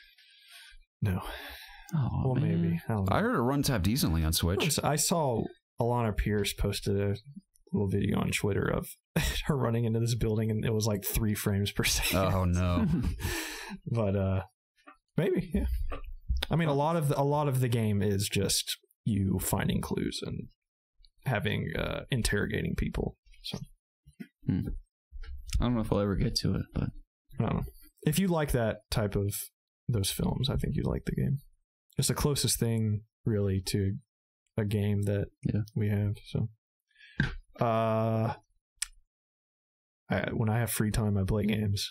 That's really the only way I know how to measure it. And thankfully, I don't have kids yet. And you're a married man now, so it's even got to be even more of a challenge. Not really. I mean, sometimes Lizzie is going through school right now. Like her finals are right now, so she is just studying nonstop. So I've quite a bit of time where I can just kind of go off into my cave and hide there for a few hours every now and then. But she's really fine with me playing games, So I'm not complete, I spend time with her. I'm not completely just playing games 24/7. If that was the case, then yeah, I'm sure she'd have a problem with it. But I make sure I take care of everything that needs to be taken care of, and I still have time to play video games. I'm still platinum and stuff, and playing through massive games. So sounds like you're 100%ing things now. I am. So is that as satisfying as a platinum, Preston, on Steam? I think in time it will be, because your list will just be 100, 100, 100. I enjoyed. I've only 100%ed 2 games so far. One was Death of the Outsider and Assassin's Creed Origins, and I enjoyed doing both of those. I like doing it. Okay. I kind of want to do Nier as well. So I don't know. I just like seeing it says 100%. Congrats, you've done it. I forgot what it says on the Steam page, but it just says you've 100%ed this. And when I read that, it made me happy. So. Is there a difficulty trophy on Nier? Nier? Don't know. What are you playing on? Just normal. Me too. Yeah. It hasn't been. I mean, some bosses really hit you hard. You have to use your health things. I have a little auto heal thing I've put in there that when I get below 15%, it boosts me up, so I don't have to worry about hitting the thing. So, yep. How do you balance games with other life goals, Jacob? I put games for free time. Kind of what he said. You can't prioritize games over something that's more important. That's just foolish. Yeah, I think you just need to get all your adult stuff out of the way, and then you can hop in on your games. Especially, I hate playing games when there's something looming over you that you have to do this. It's way funner to just get all that boring stuff out of the way, so you can be completely dedicated.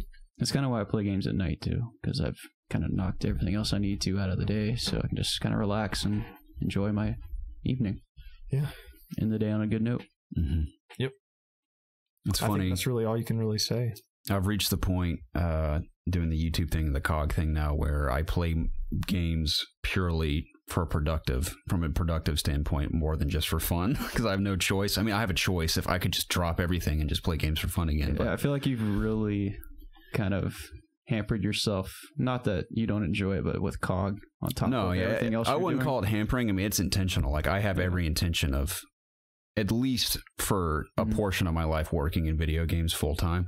I'm just sure that won't significantly cut down your free time. Yeah, I mean, that won't probably inevitably be like my full career, but I have every intention to at least do that for a while. Yeah. So everything I've been doing for the last however many years now is intentional, but when I play a game for fun, like I said, it's maybe for an hour a week, which isn't necessarily a bad thing, because at the end of the day, I'm still playing a lot of games, and I played a lot of games for free this year, which is great.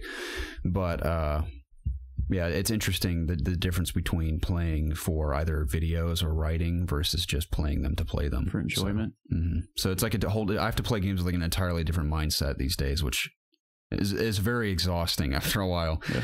But I still am grateful for that. So if it's something like, I don't know, however any other people want to do video games as often as possible, that's like I intentionally have chosen the decisions I made as far as my education and career path have all been because I want to do something in the realm of production with video games. And it's not just because you enjoy them, it's because you appreciate like how they're made. And yeah, I mean, that's the thing. I don't have any desire to be a developer or anything, but I like making videos. I like working with audio, and if I can combine those things for a career and covering video games, then that's what I want to do. Why wouldn't you do that? So, but yeah, we'll see how it goes.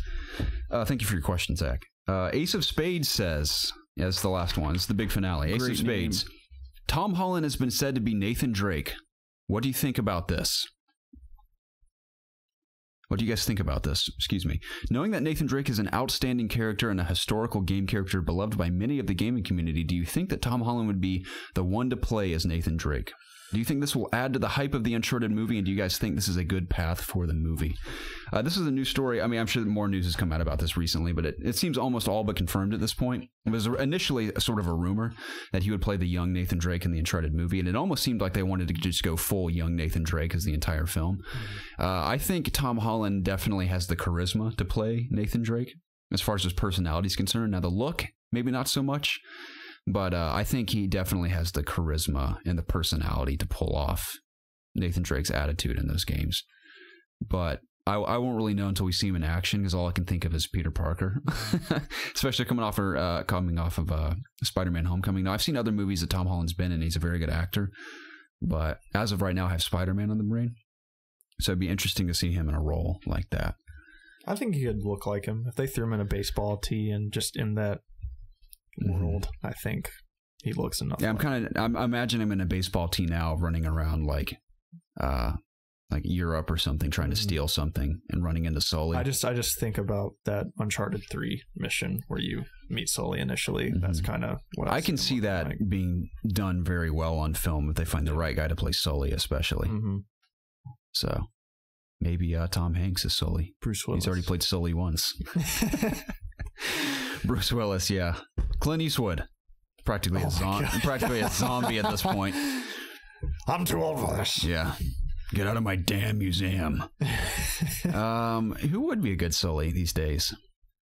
I'm sure if I looked at like a list of like top contenders, I could think of one. I have a hard time just pulling people out of my brain. Johnny Depp. Yeah. I don't know. There's got to be like the prime person that'd Russell be like Crowe. No, well, I wouldn't be totally opposed to that. Leonardo. Yeah. I'll think of someone eventually and I'll bring it up. Okay. Yeah, I'm up for Tom Holland being Nathan Drake. I think he has what it takes to be that character. So I think it's cool. I agree. But yeah, that's it for episode 131. We went so much longer than I thought we would. How long? Almost 3 hours. Dang. We're like 5 minutes from being 3 hours. Wow. That was long. Well, that was episode 131. Yes. Of the ItsObviousGaming. Like our age, we're losing count of the episodes we've done. We appreciate you guys sticking it out with us.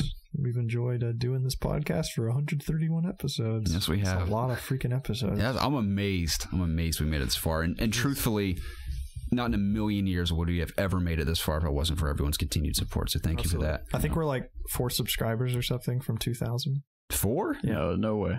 Yeah. We're like the 250s right now. Or the 950 right now. No. I haven't checked in a while. We were like 50 away when I looked a couple of days ago. I swear we were like 6 away. I don't think so. I think you're thinking of... Am I thinking I think you're insane. Yeah. I think we're in the 950s right now. Are you? You're insane. Maybe I'm insane. Oh, yeah. My bad. I thought it was 1997. Okay. Yeah. We're less than 50 away from 2000. That's our goal for 2017. Now, if we could hit that before January 1st, that'd be rad. I mean, it doesn't make a difference, but that would be cool. We have to hit it. Yeah. We sat here last year with us saying 5,000. Oh, I said that. Yeah. Let's get to 2000. Yeah. But that would be great. Yeah, that would be awesome. I think I was wrong. Maybe, unless our Infinity War reaction just goes to like 8 million or something in the next week. That video took off. Yeah, it took off. But what's funny about that is that you can tell there are countless people in the comments that clearly didn't watch the entire video, because my first comment, which is blatant sarcasm, where I'm like, doesn't look as good as Justice League, there's like 20 people in the comments like, you're a fucking idiot. Justice League sucks ass. And one guy said I was like internally crying the entire video because I'm like, apparently I'm a huge DC fanboy. So I thought that was so funny because I actually crapped on Justice League throughout most of that reaction video. We all did. Well, me and you did our review of Justice League too. All we did was shit on it. Yeah, so I thought that was so funny. That shows like the other, because we have like an amazing community supporting us, and then when like random people see us for the first time, they're like, who are these idiots? Like these Justice League worshippers and stuff. So I thought that was funny. That was fun. But yeah, check us out at youtube.com/ItsObviousGaming. You can find that reaction video over there. If you listened to us last week, you probably, if you heard it, you can watch it over at youtube.com/ItsObviousGaming. If you're checking us out anywhere but there, please subscribe to us and rate us on iTunes. Yeah, quick note about that. A little story to go along with the iTunes thing.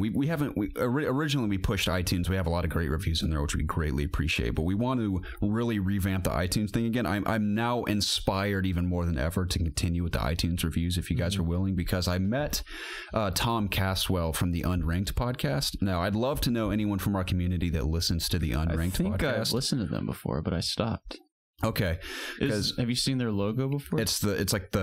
It looks like a comic book. 4 guys. Yeah. It's like blue. I used to listen to him. Yeah, because he and I have been on a few of the same event trips, which I knew I recognized him because he was at Champions of Fire. And the reason why I actually met him this time is because there's a far less media people, and we realized we were in Vegas at the exact same time, and we were like, that's so funny because we were in a big group in Vegas, and our 2 groups, when we went out that night on the strip, our groups split into 2 different groups and went different directions. Yeah, I found them because they charted so high on iTunes. Exactly. So I met him again because he started talking about the Unranked podcast. I'm like, it's so funny the way you're describing your podcast because it sounds eerily similar to ours. They're so similar to us, and they're a little more focused on like Pokemon. Yeah, he said, Pokemon's a big thing for them.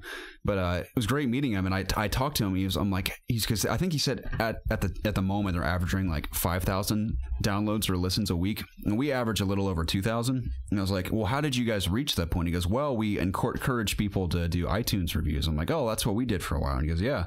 He's like, we landed on New and Noteworthy, and we've just been sitting on there for months. And he's like, obviously we've benefited greatly from that. And I'm like, well, how on earth did you get on there? We've been trying to get on there for so long. He goes, well, we have a couple hundred iTunes reviews. And he's like, how many do you have? I'm like, well, we have like 48 or 49.